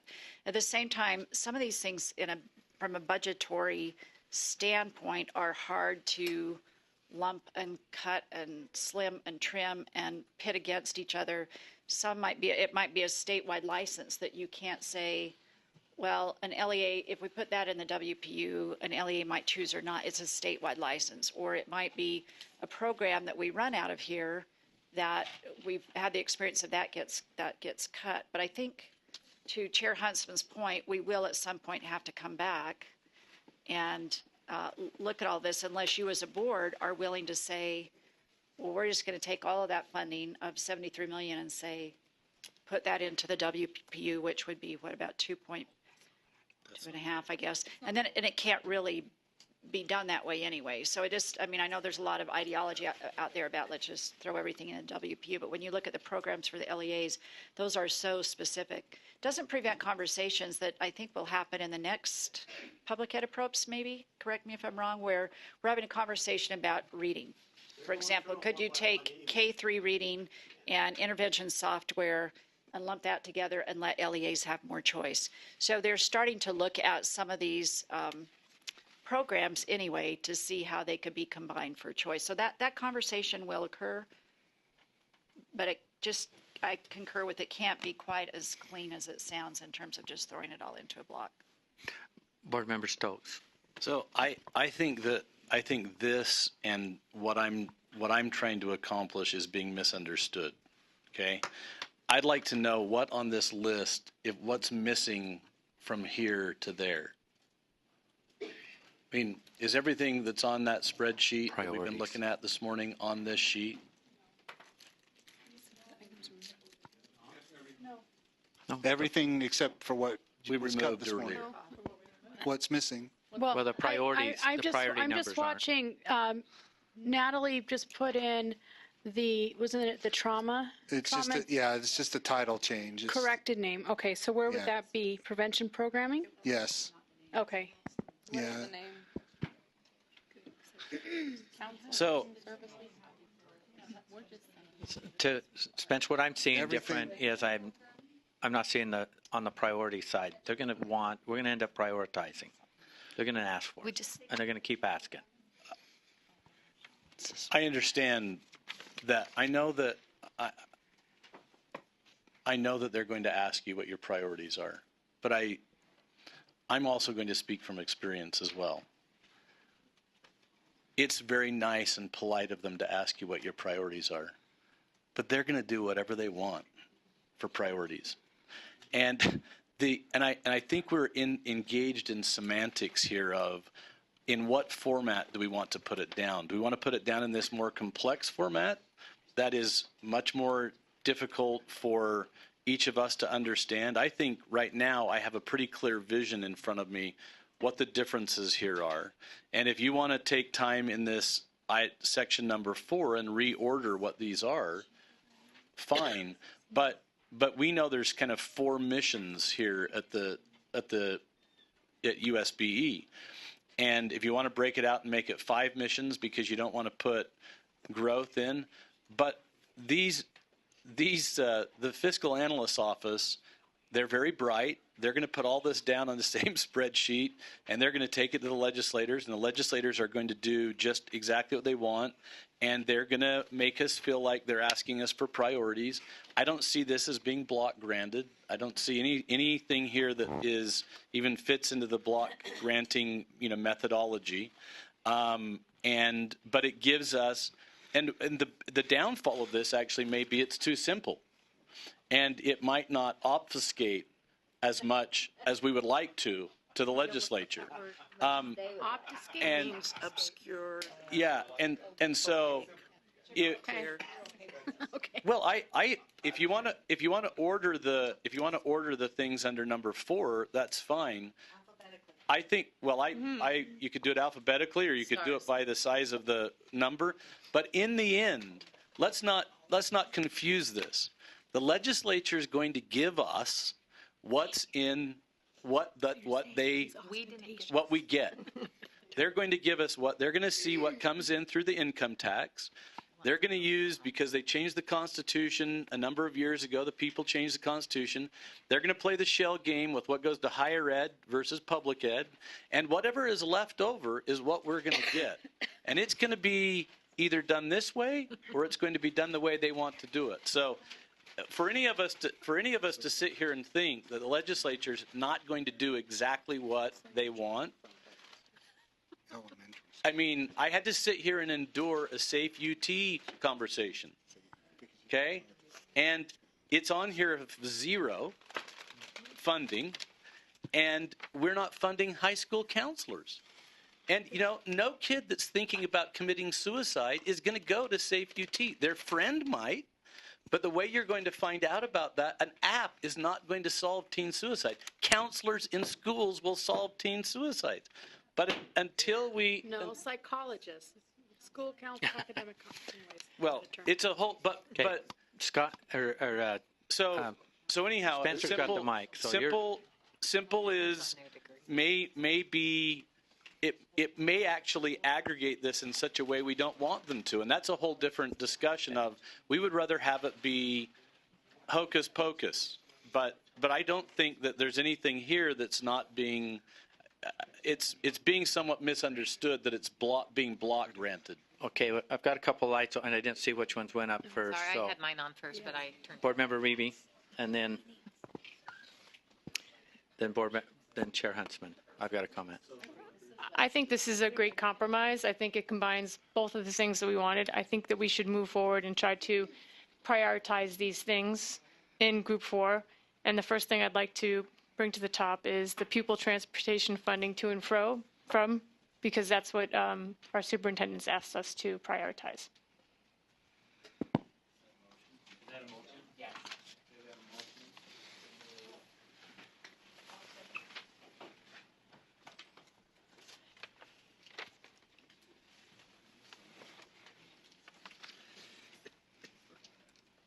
Right, but he's worried that they're just going to give us this block. To be the first under number 4, we had a second discussion. So I am going to have to agree with Mr. Shoemaker and Chair Huntsman. I think if we take off the categories, like for our purposes, this looks great, and this is easy to categorize for us, right, to look at it. Just to know who's getting what.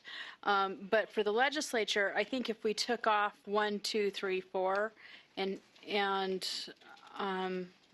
maybe submit it that way so it doesn't look like it's grouped, that it might be better, because when it comes to legislation, we're hoping that Congress itemizes something, their bill per bill, right? Not clump building and pork spending and implementing. And so I think if we want to be as transparent as possible and as responsible as possible, so that every program that we've been funding up to date, it receives its continued funding that needs to go forward as we so choose, and that there's no discrepancy, there's no hiding, there's no having to cut, there's no panicking at the end. So I say we remove the 1, 2, 3, 4 completely off, so, and then submit it that way. So there's no block or group categories. Okay, we already have a motion just to move. I mean, that's for discussion. I could do so that, but I could propose an amendment or amendment. Can I propose an amendment? Yeah, you can still get there after she moves this up, and then okay, if you want. But Board Member Cannon. This is to Kathleen's motion. Terry, isn't it true that on this pupil transportation funding to and fro, it's written in statute that this will be supported at 85, totaling coming up to 85%, and we need 3 years or something to get there? It is written in statute to get to 85% average as funds are available. Okay. So this, I think, would be something that it moves us in that direction. Aligns us to statute and moves us in a positive direction. Okay. Is there any, Board Member Reeby, you going to speak? Yes. Can I amend my motion to have K through 3 reading growth and then public transportation? So K through 3 would be 1, and then public transportation would be 2. So can that be my amended motion? You can amend your motion. Is there a second? Thank you. Any discussion on that amendment? So the motion, Board Member Cummins? So you're basically saying you want pupil transportation to be number 2? Okay. Okay, let's vote to the amendment to her motion. All in favor say aye. Aye. Those opposed? Voting is unanimous. Now let's go to the motion. And the motion is that pupil transportation funding to and from moves under K through 3 reading, with K through 3 reading being number 1, and public transportation funding to and from being number 2. Further discussion? Say none. Let's vote. All in favor say aye. Aye. Those opposed? Voting is unanimous. Board Member Reeby. I make a motion to put NEST funding at number 3. Do we have a second?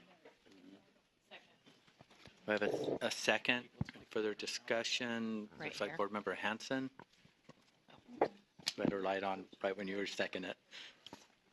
Okay. Board Member Hanson and then Vice Chair Ellis.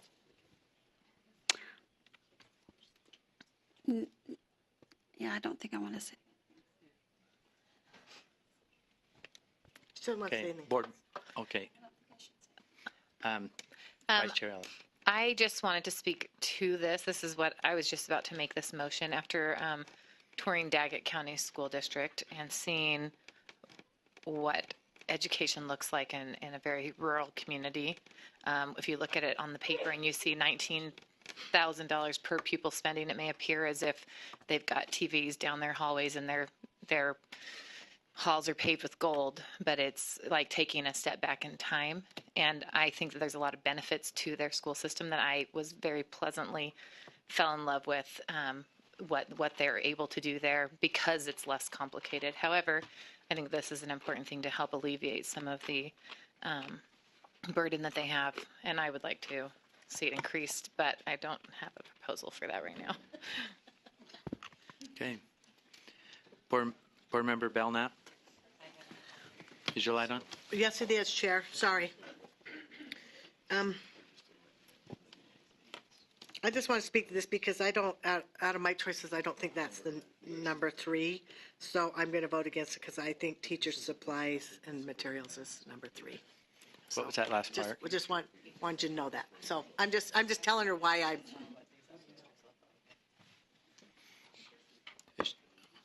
Board Member Reeby? So when I look at these things, I think it would be nice to put a couple of big things on the top, put a couple of small things in the middle, put another big thing. I mean, it's like a wish list, you know. So I feel like all of these things are really important, but you know, we could spend 700 hours putting numbers on them, or we can try to be a little judicious.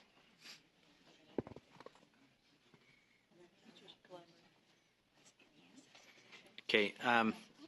Not seeing any further discussion. The motion is to move NEST funding to number 2 under the, or excuse me, number 3 under programs for LEAs. Board Member Hanson, is that your light on for? No. Oh, okay, sorry. Hey, at least I'm seeing the lights today. Okay, let's take it to a vote. All in favor say aye. Aye. Those opposed? Oh. That was weird. Ness is. I just didn't vote. I just forgot. Okay. Ness is. And this can. Hey, let me just share this. This can change again as things are happening. We're just trying to move this along. So, motion passes. Board Member Hanson. Okay. I'm going to try for 3 in a row here. We'll see what we go. Okay, so I would move that we put teacher supplies and materials as number 4, Beverly Taylor Sorensen as number 5, and the counseling and trauma-informed practice as number 6. Okay. Do we have a second? On your handouts, hang on, Chair. Yes. On your handouts, that's titled Prevention Programming. It's up on, we changed the title, but what she's talking about when she says that title is it's under Prevention Programming, okay? That's the one that we were working on with Representative sure. Elison. Okay. Okay. Second. Okay. Do we have a second? Okay. No, we're for comments and questions. Vice Chair Brittany Cummins. I move that we split the motion and vote on each of those individually. We were trying to just get done. Okay, we have a second to split, or an amendment to the motion to split. Do we have a second? Second. We second. Any discussion on the split? Okay, let's vote. All in favor, say aye. Aye. Those opposed? No. Okay. The motion carries to split. So the motion, so this is kind of weird. This is turning into actually 3 separate voting things here. The first is to move teacher supply to number 4. To speak to the motion, that would be Vice Chair Brittany Cummins. So this is a good example of an opportunity to look at something that could be pulled in the WPU. And so I'm wondering, I know this is a wonderful line item where teachers receive that money and they can just use it for their items. And so I'm not saying that I'm 100%, but this is one of those items that could be in the WPU and be used at LEA's discretions. And so that's why I wanted to split this out as this assumption. I'm supportive of the teacher supply money, but this is a good example of something that could go up there.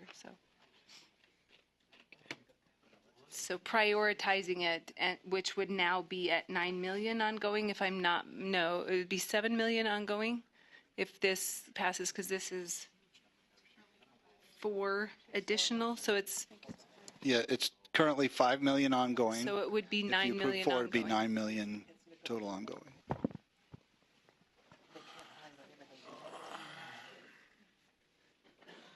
Okay, Board Member Hanson, your light's on, I see, but then Laura, your light's Belknap. on.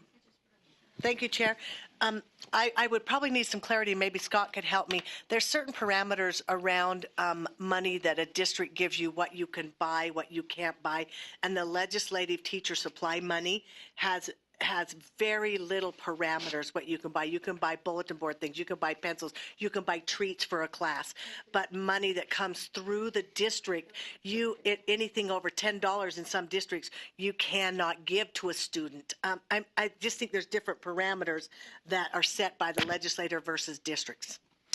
So there's district policy. So there you have a case of local control where they can, by policy limit particular expenditures. What this appropriation, my understanding, has done is based on some research that we did that shows that, we sampled teachers on how much they were paying out of pocket for materials and all this. This is designed more towards getting to an amount around approximately $250 per teacher that if you kept it as a line item would be used for that purpose, that they would be reimbursed for up to that amount. But then, yes, of course, if the local policy is, well, you can't buy treats or anything like that, then, that wouldn't be something that they would reimburse for. This just allows more funding to take place, $9 million ongoing, to get teachers to the amount of around approximately $250 each, based on the survey studies that were done. Okay, did I see another? Oh, Board Member Gravitt.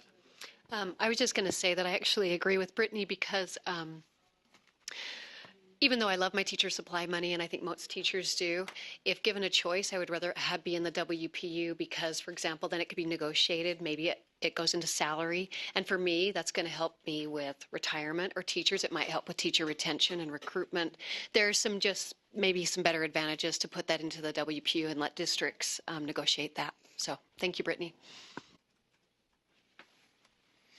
Board Member Wright. Really endorse what Board Member Gravitt said. I mean, to fund something as, I'm going to say, as trivial as teacher supplies is just really condescending towards school districts. It's basically saying, you are stupid. You aren't funding this, and we're completely circumventing you for things like scissors. I mean, it's really condescending. Board Member Reeby. As an elementary school teacher who sat on a negotiating team, the thing that got teachers the most excited wasn't their benefit package that was worth a couple of $1 million, and it wasn't their retirement. It was glue sticks and playground equipment. I am not kidding. I sat with 80 teachers and they all cheered when we gave them glue sticks. It makes all the difference in your world when you have enough scissors for your class, when you have enough pencils. And unfortunately, our schools aren't always opening up their supply closet and saying, yes, come take what you want. So it does seem trivial, but it makes all the difference in the world in an elementary school setting. So I do see their points, but from my personal experience, seeing women cheer and men cheer over basketballs and glue sticks and scissors, it makes their life that much easier just to have that money to spend. I'm looking for additional, and I just want to weigh in on this. The stakeholders have talked about this too, and they're asked to, and I agree with Board Member Reeby. This is very significant, even though it might seem trivial, that small amount, but it does buy a lot of stuff. There's the emotional side of taking away and slipping it into a WPU that I'm not sure this late in the game that if that would be the intent of the board, that could be one of our strategies to say, hey, let's start reaching out to the stakeholders in this next round. Let's talk about how we could put that in the WPU. At the same time, how are we assured that can still get down to the classroom? Because I like where that conversation's going, but I'm not sure we'll totally get there. Is there any other comments on this right now? The motion is to move teachers, supply, and materials to item number 4. Board Member Hanson. I just want to know how Terrell feels about it since she was the one that asked for this. I agree with Board Member Reeby. They really like supply money. I don't know how we expect districts or teachers actually to teach with like $150, $200, $250. If you're teaching high school chemistry, how do you teach that with 200 students? That's like $1 a student for materials, and it's just not really doable.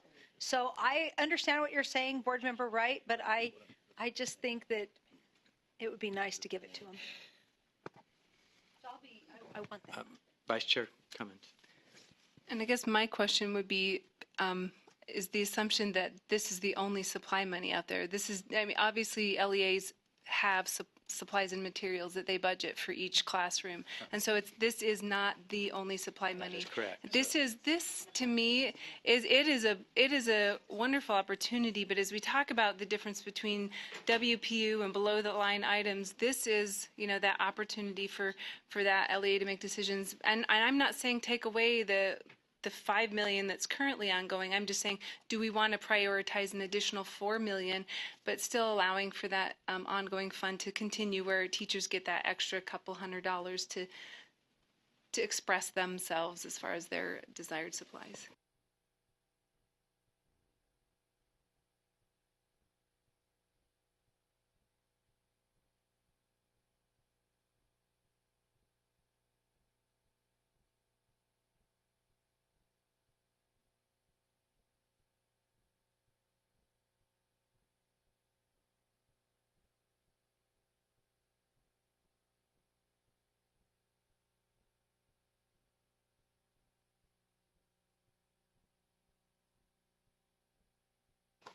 Thank you. The other part of the motion is to move the Beverly Taylor Sorensen Art Program to number 5. Any discussion on that? There's a light. Board Member Cannon. I just want to speak in favor of moving Beverly Taylor Sorensen up the list a bit. I was down in Cedar City going to plays, and we stayed at a bed and breakfast of a woman who tries to teach music in the schools down there. And she had never heard of the Beverly Taylor Sorensen Art Program for kids. And I said, the building has Beverly's name all over it. And I told her about it. She was so thrilled. But my point in saying this is that this program is not out there for all kids yet, and it needs some support from the state to get it to these kids who need this. And I would think Cedar City, where they have all those things to offer, would be a prime location. So I'm speaking in favor of Linda's motion. Okay. All right. Not seeing any other discussion. Oh, I saw the hand moving, but I didn't see the light come on. She's disadvantaged. She's sitting over here by me. You think sometimes that I'm going to talk. Oh, there you go. So, Vice Chair Cummins. I, too, am a big fan of the Beverly Taylor Sorensen program and have been awed by all the art we see each month. However, each year we receive a request for increased funding for this program. We have not received, as of yet, some type of a new calculation of how schools could participate. So right now, I believe it's a 50-50. So the state provides 50% and LEA provides 50%. If this money was up in the WPU, would they be able to reallocate and say state funding is going to do 30% and schools have to do 70%? And I just made those numbers up. And that way, would it become more available to more schools more quickly than each year adding $1 million here and $1 million there? And so I, once again, am not going to vote to prioritize this one, not because I don't support this program, but are we looking at alternative ways to make sure this gets into every school and students have access to it? Okay. I'm not seeing any other lights, so let's vote. The motion is to move Beverly Taylor Sorensen Arts Program to number 5. So let's vote. All in favor say aye. Aye. Those opposed? No. Will the ayes raise their hand? Good. Sure, it's helpful when you're at the table there, Joel, but we see you. Okay. 11. Okay. The motion passes. So did you get them all? Okay. Well, the nays were. Oh. You don't have the nays? What one do you want? For the record, you want all the, yes, ayes. Is it the no, and then everyone else? Let's do the ayes again, please. Could you say their names out loud? Just say them. Okay, we have Spencer, Linda, Scott, Joel, Board Member Reby, Board Member Cannon, Board Member Cummins, Board Member Gravitt, Board Member Lear, Board Member Elise Warner Huntsman. Okay. The next part of the motion was to move the preventative. It's called counseling and trauma informed. Did it practice. change? Yes, counseling informant. Counseling and trauma informed practice. It's called prevention. Counseling, trauma, The whole thing is what? It's called counseling and trauma informed practice. Elementary counseling. Counseling and trauma informed practice. Okay, got it. Okay, the motion is to move elementary counseling and trauma-informed practice to item 6. Discussion, Board Member Cannon. Will you, I understand elementary counseling. Will you clarify for me what trauma-informed practice is, what we're paying for there? This is a professional development portion of the bill in that we had a number of legislators who went to a session back at NCSL on trauma-informed care, trauma-informed practice. And there are a couple of districts that have been piloting it in San Francisco Unified is one, and there are a couple of others. And we actually have Iron County School District, who is in a pilot for trauma-informed practice. But it basically is a professional development model that teaches teachers, educators, just to have understanding about, instead of asking, for example, a student who might be acting out, what's wrong with them, you know, what's happened to you, or just sort of understanding that things that they bring to school might be resulting in behaviors that we're just categorizing as a behavior and not understanding things that might be behind it. And then understanding brain research about how trauma can impact the brain, and just providing more empathy and training and understanding for educators. Certainly not anything that gets them into trying to diagnose or mitigate or treat. None of that. It's just an understanding. It's an awareness and understanding model for some of the mental health issues that kids are bringing to school, so that if they recognize something, then they can work directly with the right people to. They're not trained to be mental health workers. Let me be really clear about that. Okay, then I know they're just So popping up all over. Board Member Hanson, and then You remember when this is the one that Representative Eagleson talked about when he was here, and based on our making that a priority last month, I think Sid's been talking to him about it a little bit more. So, but that's what this one is, if you'll remember. Board Member Lisa Cummins. So, Superintendent Dixon,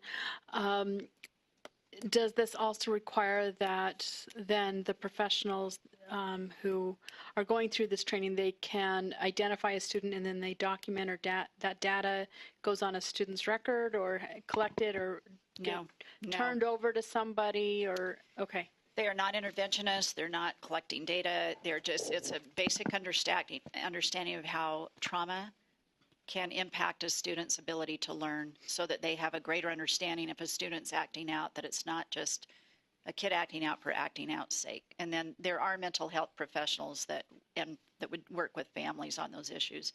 Some of the ACEs survey that we heard about, that's a medical document.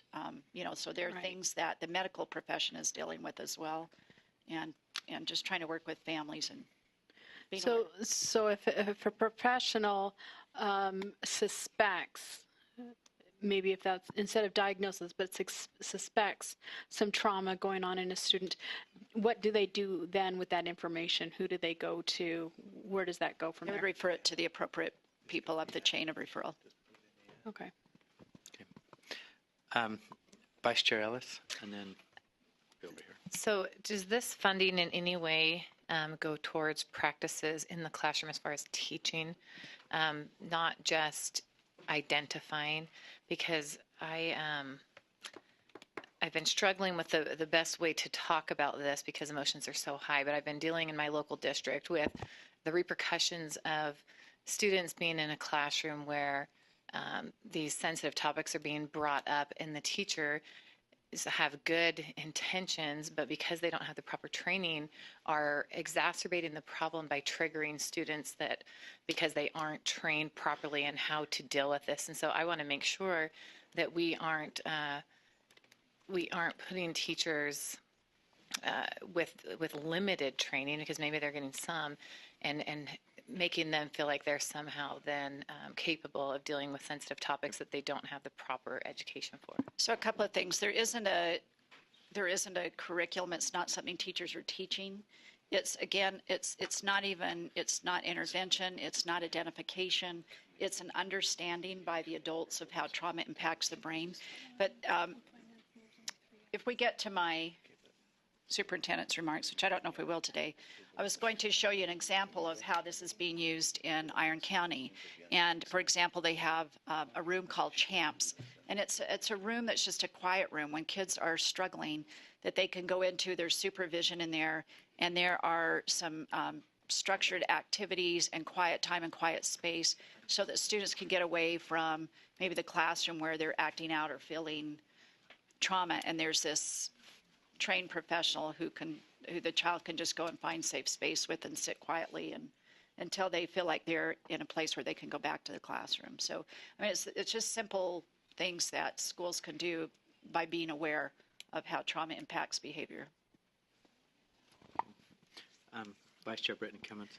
So I'm gathering from this conversation that this is very different from last year's ask, because last year it was a pilot program for elementary school counselors. So it sounds like this is something different, and will it reach, have the opportunity to reach everyone in the state? Great, that's an important point. It's actually the same bill as last year for elementary counselors with this bit of an add-on, and it would be a small amount of funding for professional development and also in a pilot. So this is not, so the elementary counselors were a pilot. I don't remember how many it funds. I don't have the business case in front of me. Deputy Jones, I don't know if you have the business case there. But I think it was like 28 elementary counselors this might fund in a pilot. And then the additional funding was something like $150,000 for the trauma-informed practice training, which would also be a pilot.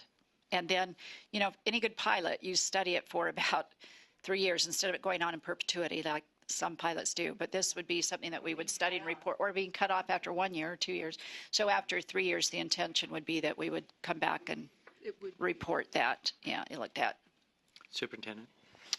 The request would provide new programs or support for 28 elementary schools with 1 FTE assigned to one school, or up to 54 elementary schools with half FTE assigned to 2 schools. Best practice and full benefits to students would be 1 full-time FTE assigned to 1 elementary school. The FTE would not be assigned to more than 2 schools. Though the structured cohort in a 3-year cycle, as the superintendent said, a rotation of funding will allow all elementary schools in Utah to receive funding within 10 years. Hence, each cohort would be funded for 3 years in the implementation and data tracking phase, after which schools and/or LEAs evaluate the data and find ways to sustain the position. The 3-year cycle gives opportunity for additional cohorts to join the program. Right. Board Member Reeby, then Board Member Lear. I'm speaking in support of this. When you have a kid who has been exposed to trauma, it really does impact your classroom. It's really hard to understand what's going through this kid's mind. It's really hard to figure out how to help him, her. And so if we could create a safe place and provide more people for them to talk to, I think it's a great idea. The other part I like about it is a pilot. It's being studied. It's been studied in the past and showing success. So I think that it's a really good step forward. And as a teacher in a classroom, to provide a safe place for somebody who's disrupting maybe 29 other people from learning, it does provide a bigger incentive and a bigger benefit than just having one person in your school. It really does impact a lot of students when you have somebody in crisis, for someone to be there for them. Okay. Board Member Lear. I'm not sure if this is the exact right time to say this, but since it's coming up, I'm I'm going to. The two things I'm hearing from LEAs I represent and LEAs I represent is that they need funding, which would be satisfied, at least in the beginning, by this kind of thing. But secondly, and this is just represents what everyone in this very small informed room is saying. Teachers are getting a mixed message. The very teachers that are talking to the students who are in contact with kids every day have a mixed message. You can say this much to a student, but you can't say this much. And when you say it, Sid, it sounds so clear and so articulate, but teachers are not universally getting that same message, and that not only causes problems like Elisa was explaining, but it causes frustration and impotency among those teachers. And I just think part of this has got to be a training project that is consistent and concise and informed. That's great. That's great advice. Okay, I'm not seeing any more discussion. The motion is to move elementary counseling and trauma informed practices to number 6. So let's vote. All in favor say aye. Aye. Those opposed? Voting is unanimous. Board Member Reeby. Is your? I'd like to make a motion to bring regional centers. Hey, can I? What's that? I'd like to make a motion to bring regional service centers up to number 7. We have a motion to move regional service centers up to 7. Is there a second? I'll second. Okay. Can I speak to that motion? Did you want to speak to it, or can we? I was just going to say, after some heavy lifting, this would be a nice, easy lift and be something that we could work on after some bigger items if we wanted to find a smaller thing to fund. Okay. Any other comments? Okay, not seeing any. Let's vote. All in favor say aye. Aye. Those opposed? Voting. Did we have a nay? No, I thought it was all unanimous. Okay. Board Member Belknap, we got to, I think somebody might want to look at a clock sometime too. Okay, don't look at the clock. Doing all the comment and lobbying. These actually look like very opposite items, but I would really like to move up the POPS program and the digital teaching and learning to whatever the other two are, wherever we are in the numbering system. Okay, I'd like to move the POPS to 8 and digital teaching and learning to 9. We have a motion. Second. We have a motion and a second. Not seeing any discussion. Let's vote. All in favor say aye. Aye. Those opposed? Voting was unanimous. I didn't vote. Board Member, let's see, Vice Chair Brittany Cummins. So we have the Canvas statewide UETN putting this forward to purchase Canvas for the state. And so my question for this particular one, I recognize the value of buying something statewide and the money that's saved there. Can that still occur where LEAs could buy into almost a consortium and they could buy it, or does it have to be done where UETN receives the money and purchases it? Who can? Well, you've got consortiums now. Yeah, Sarah Young. Okay, Sarah, will you please?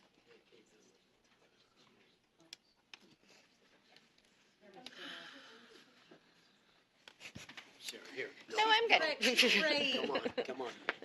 I can't handle that. Thank you. Sarah Young, Coordinator for Digital Teaching and Learning. So we can. We actually, the UEN runs that process currently in regards to allowing LEAs to purchase into a consortium contract. My understanding is that there is significant cost savings in doing a blanket license or a statewide license as opposed to continuing to run that model, and that would save the state a significant portion of money, which we tried to outline in the business case. Follow up? So the amount of savings is in the business case? Yes. Okay. Yeah, there's, and it should be represented both numerically as well as graphically. Okay. Vice Chair Ellis? I was going to bring this same topic up. I would like to make a proposal, and I don't know if this needs to be an amendment or a motion, but I just want to put my thoughts out there. I'm a firm believer in local control, and I understand the arguments for this same platform, but when we make this decision, we're not just affecting a local district, we're also affecting charter schools across the state. And to say that we've decided that every district and every charter in the entire state needs to use Canvas, I think is overstepping our boundaries. And so I also understand the benefit it would be to have a lowered cost. And so I would like to propose that we let the UEN purchase this, but that districts that choose to use it would then pay for those services, and it would be at a discounted rate, allowing them to have a cost saving, but also allowing districts that aren't using it to use whatever platform they would like to use. And anyways, and then we're not telling everybody that they need to use something. And I'm not a huge believer in handing out things for free, and I think that the districts buying into it shows that this is something they want to move forward with. Is that a motion, or are you? I'm asking, should I? Is Well, this an appropriate time to do that? Then I move all of that. Which is what? What did that? Okay, so I move that we don't prioritize. We're in Well, see, that's why I don't know that this is the appropriate place for what I want to talk about. It would be to remove this. Well, I don't know if I want to remove. Practice, right? If we leave it, if we either remove it or leave it, and then we're just going to keep moving on for more discussion through this. Can I make a motion for her? Yes, please. That we don't prioritize the Canvas and allow that money to go wherever it might, and districts can purchase their own from UETN. What they want. Well, it's going to be at the. It's. Doesn't have to be at the bottom. We removed some today. So you want it removed? Yeah, I'd like to remove it. Okay. Well, that's what's. Hold it. Yes. We don't have a motion yet. One second. I don't think there's a motion. No. No, I don't have a motion on. I don't have a motion. I'm trying to keep score here. Laura But there made is a motion Laura made to a remove motion. it from our list. No. That's what Laura Yes, just. Did she make a motion? Yes. Laura's motion was to remove it from our priority list. Is there a second? There's a second. Is there discussion? Board Member Hanson. I would like Terry to talk to us about it for a minute if he could. Since the So we'll invite superintendent Terry specifically, Schumacher. Okay. some of the superintendents came this morning. Cade came and talked to us about it. So my question is, and I think Laura brings up a good question as I was talking to her about it. What about districts, LEAs that are already using something else? Because then, Canvas is great. I used it all the way through college. I think it's great for kids to learn because they probably will be using it in college. But if they've already made a commitment to do something else, I think that's kind of tough. So, Terry, do you have? Well, there's two pieces to that. You heard Superintendent Kay Douglas talk to you this morning about that, remember, in the open mic conversation. He talked that the superintendents were in favor of this. So the answer is yes, they would like to see the state continue to pay for Canvas as they are currently doing this year. Not for every district. Well, those who want it, they are. Davis School District Okay. pays $4.50 a kid. Well, those who, according to Ray Timothy, those who want it, it's been paid for by the state. So I don't know how to respond to that. Okay? So the answer to the question is they want it, yes. Are there other school districts who use, or other schools who use other things? The answer to that is yes. But generally speaking, we are in favor of this idea of having this funded by the state. Is it on our priority list? No. Because we've given you the list, and some of the things are still sitting on there that are on our priority list. But the superintendents did take a motion and did vote in favor of asking the state board to place this on their priority list, and I'm speaking in support of that. Okay, Superintendent. And this is just a little bit unique in that UETN came and asked for the board to prioritize this at the request people were making to them. So we asked them to submit a business case to you. So I think that just needs to be clear that this is not something that staff or the field submitted a business case for. It's something that we ask UETN to submit to us. Is that correct, Deputy? Okay, everybody's nodding. So. Okay, the motion, Board Member Reby. This program is great. It's easy to use. It goes right into college. I understand people's frustration with some districts might not want to use it. When we look at providing a equity across our state, we look to create situations where people can have access to stuff that maybe other districts don't. This is something that maybe if a district isn't providing, they can have this available to them. Other districts that like something more robust or using something more robust, that's great. But to not have something for all students so that they can segue into higher education more fluidly is something that we need to think about for equity. So I do have some concerns about having a blanket contract across the state, but I realize there is value in having something that every student has so that they have a tool that they can use that will help segue them into a higher education system. Vice Chair Ellis.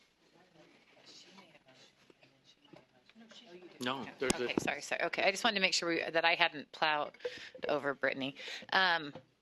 So I just wanted to, I was trying to make sure that my motion that was brought to us by Laura, anyways, so Representative or Angie Stallings mentioned to me that that's what districts are already doing. My proposal is what they're currently able to do already, and that by removing it, we're not saying we're not going to do it. It would just be moving it into the WPU, and districts would be able to use the Canvas system if they choose to at the discounted rate. Okay. Board Member Lisa Cummins. So I just want to put my voice towards Member Belknap's motion. I would rather have schools choose about this. I understand that Canvas is very useful. I understand that it's very useful with higher ed. And I also understand that it helps along with the Council of Evidence-Based Policy that the Congress is moving forward with in helping to streamline education data with workforce services, and Canvas would help move that along. And so I'm more favorable to multiple different variations of systems as opposed to one system for all. I'm very opposed to that. So I'm more to let the districts choose. Okay. Any other vice? I was just going to call the question, but. Well, we're about ready to I don't think there's any more, so let's take this to the vote. So the motion is to remove Canvas from our priority list. All in favor, say aye. Aye. Those opposed? No. Okay, well, the ayes raise their hand.